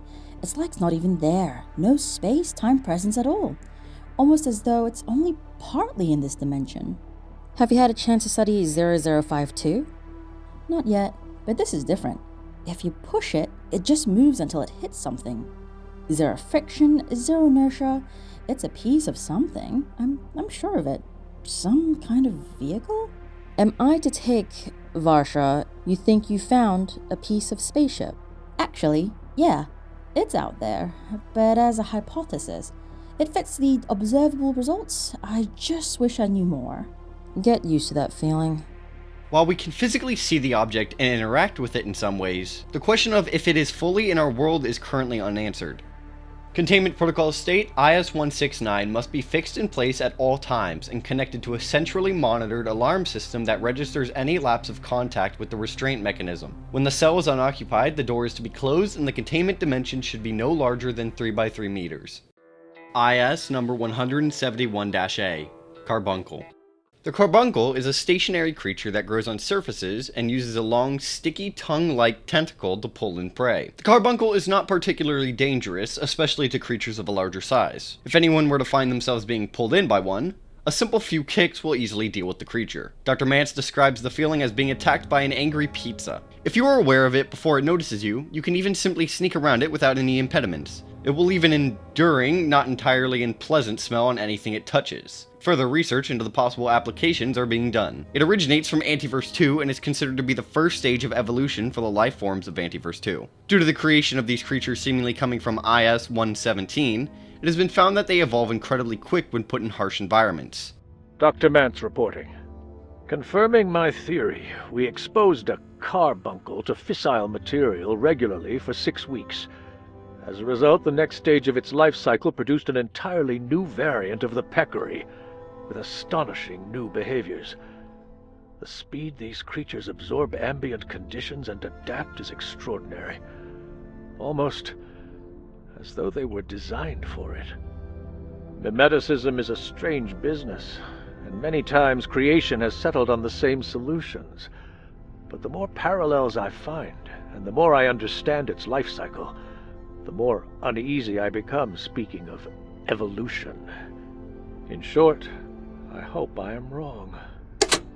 The evolutionary progress of the creature and its following evolution seem to be highly sped up due to the difference in entropy found in our world. It should be noted a tainted variant of the carbuncle exists, being more durable and sporting a purple color. Containment protocols state IS-171-A is to be isolated by a perimeter cordon with a radius of 12 feet or greater at all times. No personnel may approach within 10 feet unless wearing full face and body protective wear conforming to GISP bioprotective standards at all times. Full decontamination is required on all equipment exposed to IS-171-A. IS number 171-B, Mushroom Carbuncle. The Mushroom Carbuncle is a variant of IS-171 found in the mycofields of Antiverse 2. While still pulling its prey in with its tongue, the creature can also eject a plume of toxic spores. The exact reason for this evolution is unknown, but further research into the effects of the spores is currently being worked on by Dr. Peters. The creature can also produce a fungus that is edible by humans when properly cooked and prepared. Containment protocols state that all storage locations for the creature must be fully hermetically sealed, and all research personnel interacting with live subjects must wear micrograde, corrosion-resistant oxygen filters at all times. All equipment must be irradiated and decontaminated in accordance with GISP anti-hyphatic procedures. IS number 172, Pre-Human Artifact. IS-172 is a decorative piece made of a ceramic metal alloy that was found being used as a doorstop for a kebab restaurant in Turkey. Dr. Mance, Cascade Facility. When people ask where we found IS-0172, I tell them the truth. It was recovered from a kebab restaurant in rural Turkey, where it was being used as a doorstop. The fact that it is, by a factor of tens, the oldest known manufactured object on Earth, forged from alloys not to be invented for another 1.7 million years, was irrelevant to the owner, who accepted in exchange 50 lira and a small rock. We are no closer to identifying its creators. While there is nothing seemingly dangerous or risky about IS-172, it has boggled the minds of Gate as to how such a piece was made so long ago with the materials it consists of. Current testing shows a lifespan of around 1.2 million years. Anderson has noted that the Immurement designation given to the object should be reviewed and reevaluated if only for the question it raises about the human historical record and potential effect of that knowledge on the general public. Current containment protocols follow General Ordo storage guidelines. IS number 173-A. Pest. The pest is believed to be the second stage of life for the creatures living in Antiverse 2. IS-173-A is a limbless, blocky mass with spikes protruding along its spine and a claw-like face. The creature will hop into the air before using its tongue to grab onto and pull itself into anything it wishes to attack. Containment protocols state the creature is to be separated from researchers by a barrier of at least 8 feet tall at all times unless sedated or dead. Acoustic baffling is suggested for all containment environments, and loud noises or use of power equipment is strongly discouraged. The subject is to be fed remotely.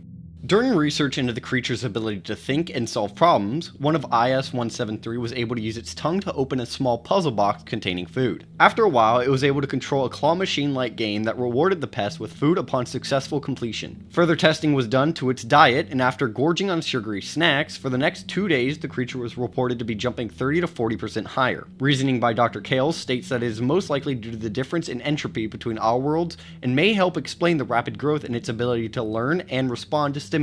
If a player is able to capture a pest, they can feed the creature and eventually tame it. Upon doing so, the pest will follow the player, allow the player to pet it, and will attack hostile entities targeting the player. A notable variant that is yet to receive classification is the snow pest, which has evolved to have a thick coat of fur to protect from colder climates. IS number 173-B, Electropest. The Electropest is a cybernetic experiment worked on by Dr. Stern. Work had rapid progress, but Dr. Mance called for a suspension in the project to focus more on the investigation and the creature's evolution. During these experiments, Dr. Stern discovered a regular pattern in the gene analogs for insulative tissue. It by all accounts appeared to be a bundle of coherent information. Dr. Stern described the discovery as, quote, "It was as if someone had left a design note to themselves embedded in the structure of IS-173A's gene analogs." While the project had originally been put on hold, Stern finds the time to finish the project and create a final version of the cyborg. The inciting incident leads to the prevalence of the electropest in the facility. With these cybernetic upgrades, the pest will now discharge electricity during its attack. Containment protocols state all specimens of IS-173-B are to be kept in a non-metallic environment and must be fully electrically insulated using containers lined with non-conductive rubber padding. All protocols with IS-173-A should also be followed, along with the addition of any interaction with the subject, even sedated, must be performed with all equipment fully electrically grounded. IS number 173-C, Volatile Pest. The Volatile is the last known variant of the original IS-173-A. This version of the pest was tested by being exposed to high-strength sources of radiation for prolonged periods. Rapid and significant morphological changes occurred shortly after. The length these creatures can go to adapt has been most impressive, and further capacities for this rapid evolution are being explored by Gate. The Volatile pest is by far the most dangerous variant, due to its ability to explode upon making contact with its target. Containment protocols state, methods for studying and approaching IS-173-C are currently under investigation. The following provisional immurement standards are recommended. Full viral and pathogenic biohazard containment, including corrosion-resistant oxygen filters at all times. Full body blast-resistant personnel shielding. Eyes and skin must be covered at all times. All storage sites should employ radiation shielding and grade 3 blast dampening. And all equipment must be irradiated in accordance with GISP decontamination procedures. IS number 177, the Perforations. The perforations are rifts of light in the sky that were first sighted in Jerusalem in 1 BC, but have been theorized to have occurred much earlier. Gate currently has no measures to counteract these events. The perforations have been shown to involve coherent data transfer, possibly meaning that the reason for such an event is to attempt to survey or even enter our world. The current suspected reasoning includes communication, resource extraction, and/or colonization. The current origin of these perforations is believed to be coming from Antiverse 2. IS number 178-A, Peccary.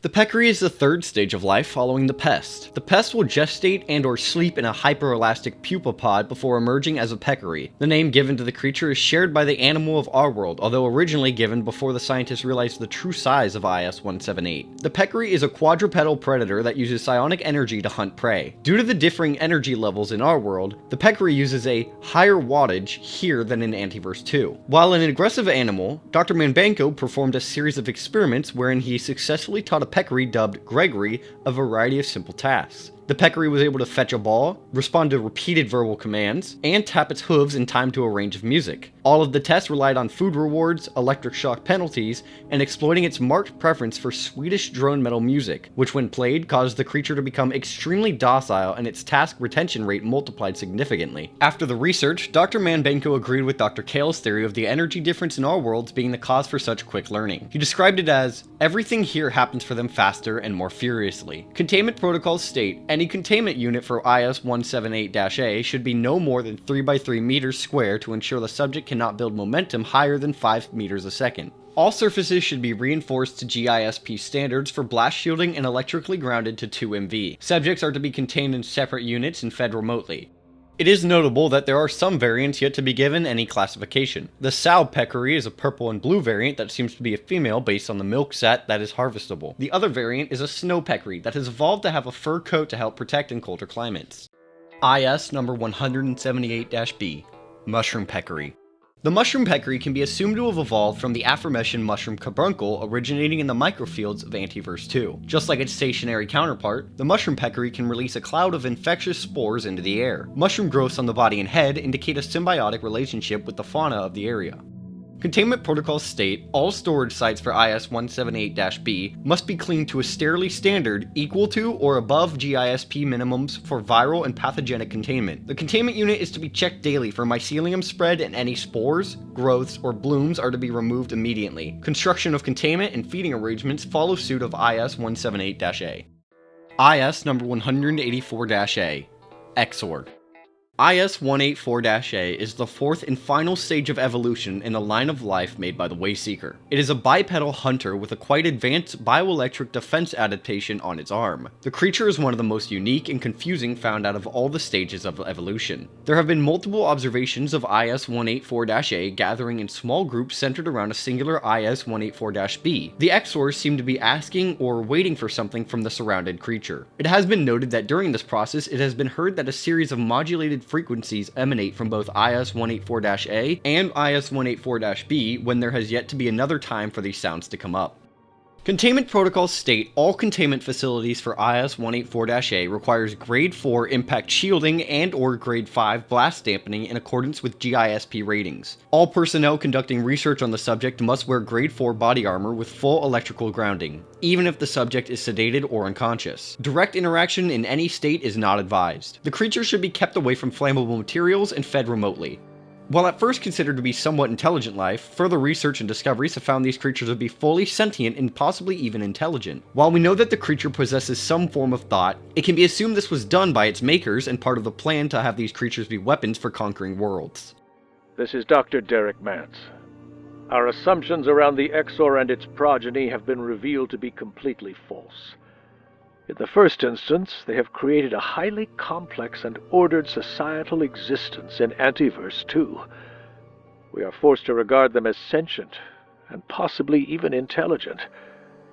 But this is not the only revelation. There is no escaping the fact. The Exor, the pest, the peccary, none of them are native to the worlds we're finding them on. Something brought them here. The crux is the monument at the center of their settlement. Not a structure, but a weapon. A warhead. Indeed, increasingly I am sure the creature is not natural at all, but a bioweapon designed to be introduced to a region and clear it out.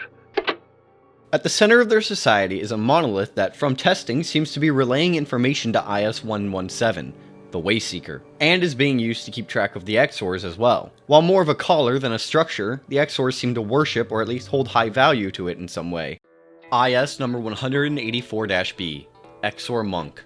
Exor monks are quite similar to Exors with a few key differences. Biologically, they can teleport short distances using internal bioelectrical energy. Visually, they seem to have coated themselves in paint with tribe-like markings, possibly mimicking some form of hierarchy. They often display crafted decorations as well, indicating tool-making technology and advanced thinking. By complete accident, an interrelationship between certain behaviors of IS-184-B and surges of neutrino activity was discovered. Dr. Newman was using tachyonic field fluctuations to localize a series of unexpected neutrino bursts, and they appeared to originate in the cell housing of an IS-184-B specimen. This period of time also correlated with some low-activity stillness and almost meditative behavior among all contained IS-184-A specimens. After isolating the source of the neutrino burst to IS-184-B, data revealed hints of previous incoming collimated bursts from an unidentified external source.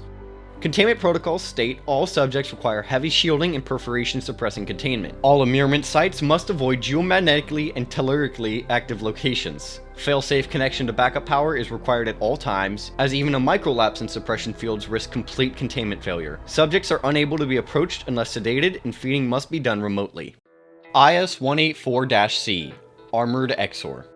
Armored Exors appear similar to regular Exors, but with a more battle-built body. They are taller, have increased muscle mass, and possess more body quills. The natural armor their body has created protects their head, arms, and legs. While serving as a sturdy layer of protection, the armor also leaves the creature more susceptible to acid and electrical attacks. Containment protocols state all IS-184-C containment sites must deploy grade 5 impact shielding, heavy blast dampening, and electrical grounded rating to 2 MW, with full acoustic baffling and approved one-way accession portal. The combinations of heavy chitinous armor, bioelectrical tracking projectiles, and ultrasonic vocalizations has meant that anything less than permanent sedation of IS-184-C carries considerable risk of injury or death to involved personnel. IS number 184-D. Exor Cha. The Exor Cha, the third evolved variant of the Exor, is similar to the base Exor, but instead of the usual color palette, sports a bluish-purple body color, and instead of a weapon for their right arm, they use both of their hands to wield handcrafted weapons, with a preference towards spears. While sporting a unique weapon, they also fight much more aggressively and have a higher tendency to try and dodge incoming attacks. Containment protocols state IS-184-D must be kept in geomagnetically isolated conditions with a permanent fail-safe connection to backup power. Full-spectrum perforation suppressive measures must be observed at all times within 20 meters of the entity. Furthermore, IS-184-D is to be kept away from any stick, branches, short poles, pikes, long-handed tools, or anything that could possibly be used as some sort of spear-like weaponry. One Exor can be found in Antiverse 2 that will speak to you about a foreseen fate, and after activating a portal, the Exor will tell you that you have chosen, and now have been perceived, seemingly by IS-117. IS number 184-E, Volatile Exor. The final Exor is the Volatile Exor, which evolved from the Volatile Pest, which was made by Gate testing the capabilities of the creature's ability to evolve. The features of the Volatile Exor are much more mutated. They stand taller than the rest, with twisted bodies and bloated flesh, with unnatural growth patterns on their quills. The arm usually used as a weapon has now instead evolved into a disproportionately large hand. Containment protocols are currently pending. Any personnel interacting with IS-184-E is recommended to wear complete radiological and fungal protection at all times. Any encounter with the creature under anything less than full physical restraint, total sedation, and/or complete discontinuation of life signs is highly discouraged to prevent the death of scientists and staff. Provisional storage protocols for this entity stipulate grade 2 concrete, reinforced radiation shielding for all ties, and extremely small containment spaces to limit the entity's achievable kinetic velocity. IS number 202. IS-202 is only known by the skeletal remains that lay encased in ice in the Swiss Alps. No research has currently been done into the creature, as any attempt to do so is quickly stopped by the presence of IS-134, the Yeti, which seems to have some sort of protective instinct over the remains. IS number 207, Inkfish. The Inkfish is a fish capable of being caught in the Night Realm. It is described as appearing as something extracted from the darker corners of the subconscious. If butchered at a chef's counter, it is possible to receive night essence as well as black oil. The black oil's properties allow it to be used in the upgrading of the Talagi Magnum into the Night Magnum, and can be used to upgrade IS-099 by polishing it and reawakening some of its anomalous properties. IS number 211, Power Leech. IS-211 is known as the Power Leech. The Power Leech is a parasite-like creature that attaches itself to power outlets and batteries to drain the power from them. A larger form of IS-211 can be found after killing all of the smaller ones if they happen to attack your base. This larger leech has the ability to send out damaging electrical pulses, and can be taken out with enough shots. The compendium currently states that this creature is from Antiverse 23, but it is most likely a mistake as these creatures have been found to be similar to IS-139, and therefore most likely originate from Antiverse 16. Current containment protocols have proved unsuccessful. IS-211 has been observed to have the ability to unmoor itself from physical space, leaving us at a loss for current containment solutions. Dr. Peters has noted the similarities in IS-211 and IS-39 and has arrived at two theories. The first is a potential parallel evolution. Her more favored second theory states that these subjects are both infected with an extremely aggressive pathogen that drastically transforms their physiology. This furthers the question of Antiverse 16 and its apparent crystalline nature. IS number 221. The only information currently surrounding IS-0221 is a recorded incident in Ordo storage in which the close proximity of IS-221 and IS-113 resulted in the latter becoming permanently entirely blue. It is unanswered how or why this happened. IS number 223. The Coworker. IS-0223 was first recovered from Antiverse 24 and appeared to be a rocklark. After being contained, it was found that the creature was in fact an apparent shapeshifter. Lenora, we had some issues with the specimens you brought back from A24. Was there anything unusual about the rocklarks? Did you notice any strange behaviors? Idris, I'm not an expert. I wouldn't know if one was acting weirdly. They're fairly strange to begin with. What's the problem? We're fairly certain one of them wasn't a rocklark at all. We're not really sure what it is. Some kind of emulator able to adopt different appearances? A shapeshifter. For want of a better word, yes. A creature pretending to be a rocklark. We checked on the specimens this morning. One had vanished. In its place appeared to be a member of the research team. I swear Daria almost let it out. It talked to us, speaking in cliches and seemed obsessed with food. It was downright freaky. Eventually, it produced a stapler from somewhere. We still have no idea how it did that. Other than disguising itself as a staff member, IS-223 has shown no hostile tendencies. Containment protocols state that all staff must treat IS-223 as a legitimate fellow staff member. Do not question or interrogate the subject. If food is requested, provide some. In-game, the Coworker can be found crawling around at night saying cheesy one-liners you'd often hear a Coworker say. Say, how about a few brewskis after work? It'll often ask for food, sometimes even stating, "Come on, we've all got larvae to feed." If the Coworker is fed edible food, they will sometimes drop pens and staplers before scurrying off into the night. The creature can be killed in-game, but doing so will take a while due to its health of 1,000 and will only drop a human skull. IS number 225. Tape Wisp. IS-235 is a creature that has been found living inside of the recordings found on VHS tapes. Currently, the creature is inside of a frame of the Simpsons episode Homer the Heretic. Testing has been done regarding the creature's ability to transfer from different tapes and the results. I've completed my analysis of the IS-0235. It appears to subsist on high contrast magnetic recordings. Copying the tape reproduces the entity, but any changes in the original are replicated in the copy. This leads me to believe they're essentially the same entity. In informational terms, they're identical.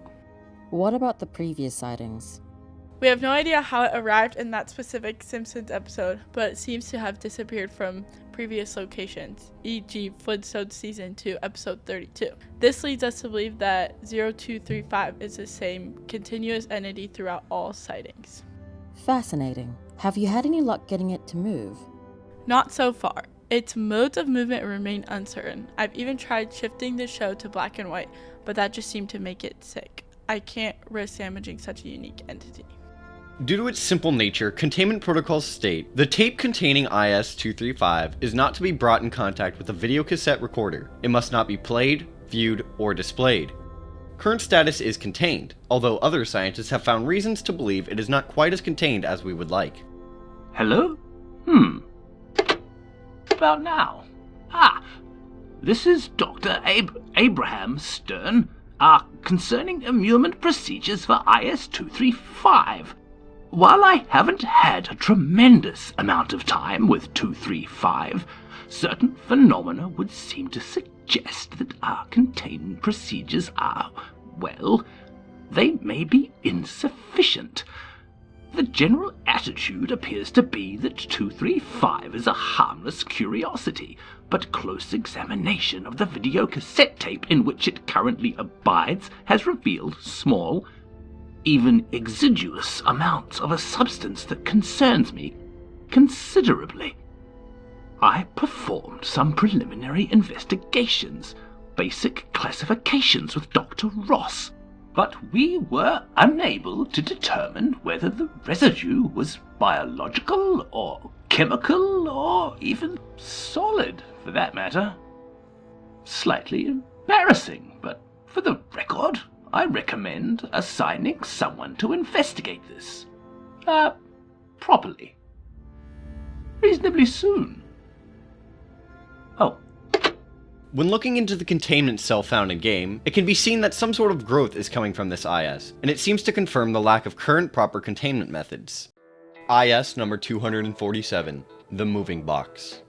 The Moving Box is a cube-shaped lifeform with legs that will walk around and carry anything it finds or is given in its own body. Containment protocols have currently proved unsuccessful. Conventional architecture can temporarily inhibit the entity's movement for hours at a time, although it will eventually remove itself somehow. No current perforation dampening systems have successfully contained this creature yet. The creature is believed to be an artificial creation and has a tendency to copy upright bipedal organisms. The first appearance came after a research team returned from the expedition to Antiverse 1, seemingly having been followed home by IS-247. While the storage of IS-247 is not limited by size, seemingly due to non-Euclidean internal workings, it can only hold 6 storage slots in-game, and the only limiting factor being the randomness of the creature's appearance. IS number 255, Bigfoot. IS-255 is seemingly the legend of Bigfoot itself. The creature seems to be a not too far off relative of IS-134, the Yeti. While not being known for a snowy climate like its predecessor, a few of IS-255 can be found in the icy halls of the residence sector. Testing has been done on the subject regarding its fur, and there are 2 notable discoveries. Bigfoot shares the same flammable quality in its fur as the Yeti, as well as having a seemingly built-in camouflage to man-made devices. Derek, I've been using some of my spare time to review samples of IS-0255's fur. I know you requested I only update you with significant developments on this entity, but I have arrived at some very interesting conclusions, which I am certain will interest you. Alright, Abe, but please just summarize and send them to me. The ISO-102 issue is rather dominating my attention at the moment. Very well, Derek. I heard from Dr. Kale that Dr. Tang was having trouble taking pictures of the creature. The issue was image quality. On a hunch, I analyzed some of its hair using optical laser scattering and noted some very unusual patterns. The hair itself has microfacets, causing it to reflect certain visual wavelengths at obtuse angles. Do you understand what this means? Abe, if you're trying to tell me that you've discovered Bigfoot actually is slightly blurry, I'm very busy. Containment protocols state that the subject is to be kept in standard megaspecimen containment. Extreme caution must be taken when restricting its access to any objects or items that could be used to fashion weapons or rudimentary escape tools. Such objects being, but not limited to, cleaning equipment, dishes, wires and screws, or metallic objects. All personnel directly studying IS-255 are required to leave all photographic and recording equipment outside, due to the presence of such devices causing violent agitation in the subject. It is unknown why IS-255 has developed these habits and abilities to avoid photographic capture, but it certainly explains the lackluster proof of its existence in the past. IS number 299, Nocturnal Anomaly. IS-299 is a floating ball of light that only appears at night. The wisp will float around emitting a faint chiming noise and will disappear if the player tries to catch it with their bare hands.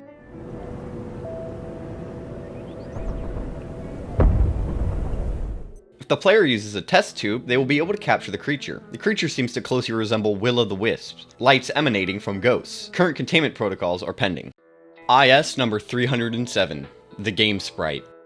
IS-307 is an invasive disease currently infecting IS-083, the Space Queen arcade machine. Dr. Stern believes the origin of this virus came from an osmotic electromagnetic process originating from IS-235, the tape wisp. It seems like the creature has propagated itself through multiple independent entities, or as Dr. Stern has theorized, a singular entity with multiple instances, those being the so-called Lamogi and Bombogi found in Space Queen. Having infected these creatures, the pre-existing game characters become more aggressive and have seemingly eradicated a majority of the life found in the game. This is backed up by an NPC found in the game talking about a sudden change in the creature's behaviors.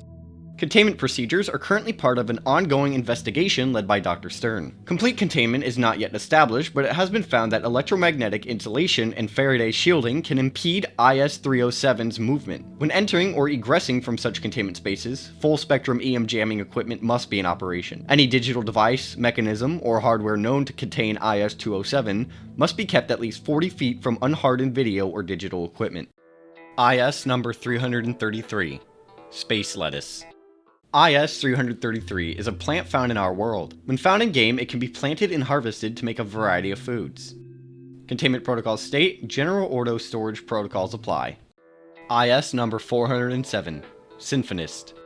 The Symphonist, or IS-407, is another creature found in Antiverse 1, and seems to be some sort of relative to IS-64, the Composers. While the Composers are towering and slow, the Symphonist is a smaller hunchback-like creature that can roll around for quick attacks. The Symphonist seems to be blind, and while it does seem to possess the ability to hear, as testing has shown it to react to loud noises, it is not its strongest sense. The Symphonist will attack the player by rolling around and swiping. After taking enough damage, it will project copies of itself to confuse prey, but leaves itself open for a high damage attack. If given enough time, the creature will recover out of this state and attack with a quick roll. IS-407 will walk around with its hands up and make creaking noises as if being controlled like a puppet on strings.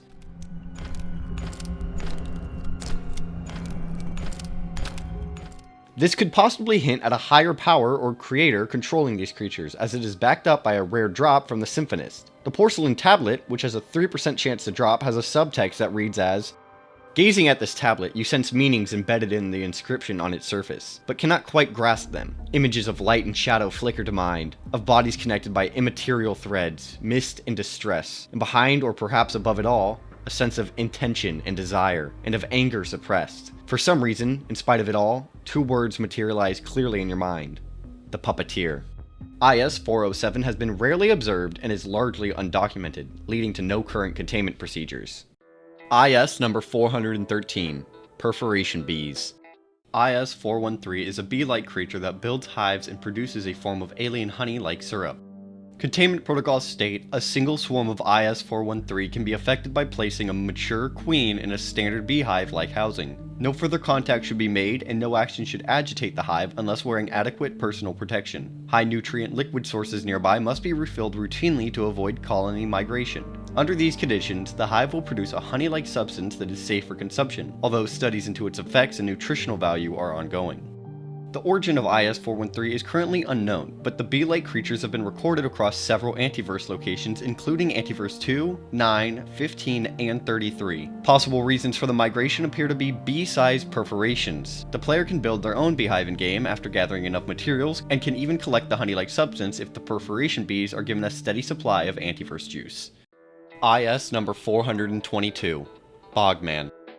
The Bogman is a creature that was first discovered in Antiverse 168 by Dr. Riggs. It is a mass of tree limbs and roots coming together to form one coherent being with sunken yellow eyes.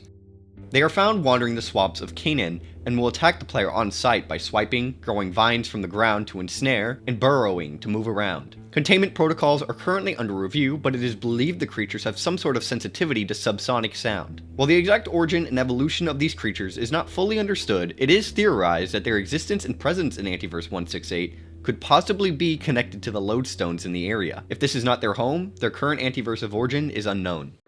IS number 513, the Hate-Inducing Table. IS-513 is an asinine decoration with amateur carvings and a flagrantly tasteless choice of materials. Theories state the table was most likely crafted by a talentless craftsman and has been described as the worst piece of furniture ever created. Individuals closely observing IS-513 will gain a strong sense of hatred towards the inanimate piece of furniture. The containment protocols state, distance diminishes the effect of the table. Therefore, all personnel are directed to avoid looking at the subject unless given specific and approved research purposes. The table is such a mental struggle that even after some time and distance, the effect can remain haunting a person's thoughts. While visiting Cascade last week, I was given a tour of the primary containment chamber. Let me be very clear. Things like ISO 513 should not be stored at any of our facilities. I'll talk to Keystone if this doesn't change. I want it gone.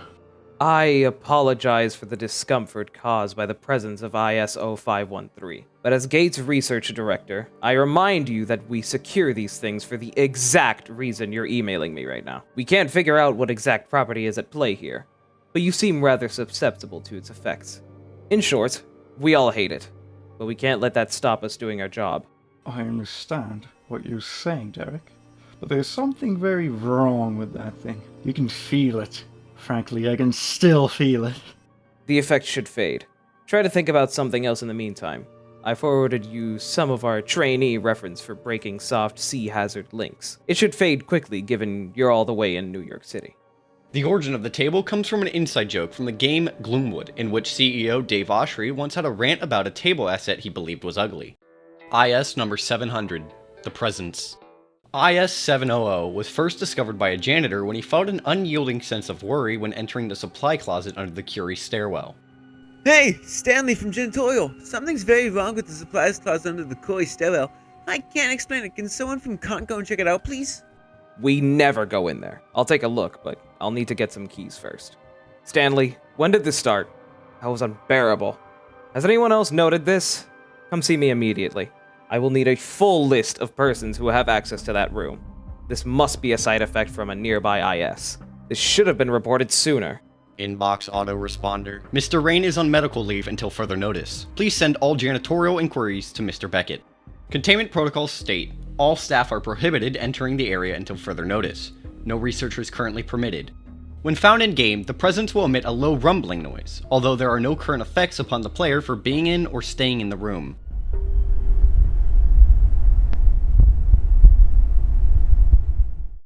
IS number 855, The World in the Mirror. IS 855 is a gateway into another world that is seemingly infinite grassy plain and is always sunny. The entrance is a hallway with few locked doors and a single hatch to the surface with no discernible life anywhere nearby. Containment protocols state, all TR or research personnel visiting Antiverse 36 are required to establish a location beacon at the primary egress point, review position and confirm bearing every 200 meters if progressing further than 500 meters from the primary egress point, and establish satellite beacons every 2,500 meters if proceeding further than 5,000 meters in any direction. IS number 1057, Yellow Paint. IS 1057 is a yellow bucket of paint that will randomly appear, although a significant quantity of reported sightings came from people who were lost or uncertain of their destination at the time. Current containment methods are unknown. IS 1057 has been reported in multiple locations, including cliffs, edges of buildings, and even underwater. All tested properties point to it being a regular bucket of paint. After finding the containment cell in the laboratories, IS 1057 can be found on some walls throughout the game, leading the player to the correct destination to progress. The bucket of yellow paint's origins comes from games often using yellow paint to guide the player even when the idea of paint being there makes no sense or is not even needed. IS number 1076, The Core. IS 1076 is a segment of Antiverse 299 that was transported to our world. The current means of this incursion are unknown. At the center of the segment is the core, which appears to cause fluctuations in perforation activity and possibly been the reason for its transportation after a recent destabilization event. The object appears old and damaged due to the process of transferring from Antiverse 299 to our own. Repairs or reactivation of the device are currently unknown. Inside the area the core inhabits are larvae that will crawl around and attack the player. Their life cycle seems to end with them becoming a part of the hive walls themselves.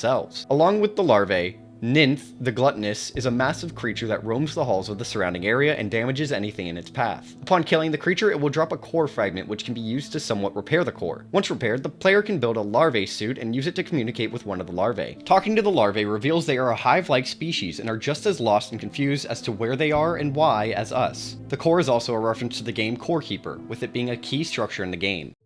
And with that, I believe that is all current ISs in the game explained to the best of my ability. If there's anything I missed or didn't touch on, please leave a comment down below and I'll be sure to add something to the description of the video if I believe it's worth adding. This was a really big project for me to work on, so I want to thank any of you who watched the whole thing. It means a ton and I hope I did justice to this game because I really fell in love with it, and this is purely a passion project. I also want to thank everyone who helped make this video possible with voice acting work, and all the people who worked on the wiki. Really couldn't have done it without you. Oh, and there's a little message from the actual voice actor for Artem, who helped me with this video. Hey there, I'm just going to make this very quick for Dubunska in this case. To all of the people that watched this video, I apologize deeply in advance for the French voice that I tried to give Dr. Moreau. I am not a native French speaker at all.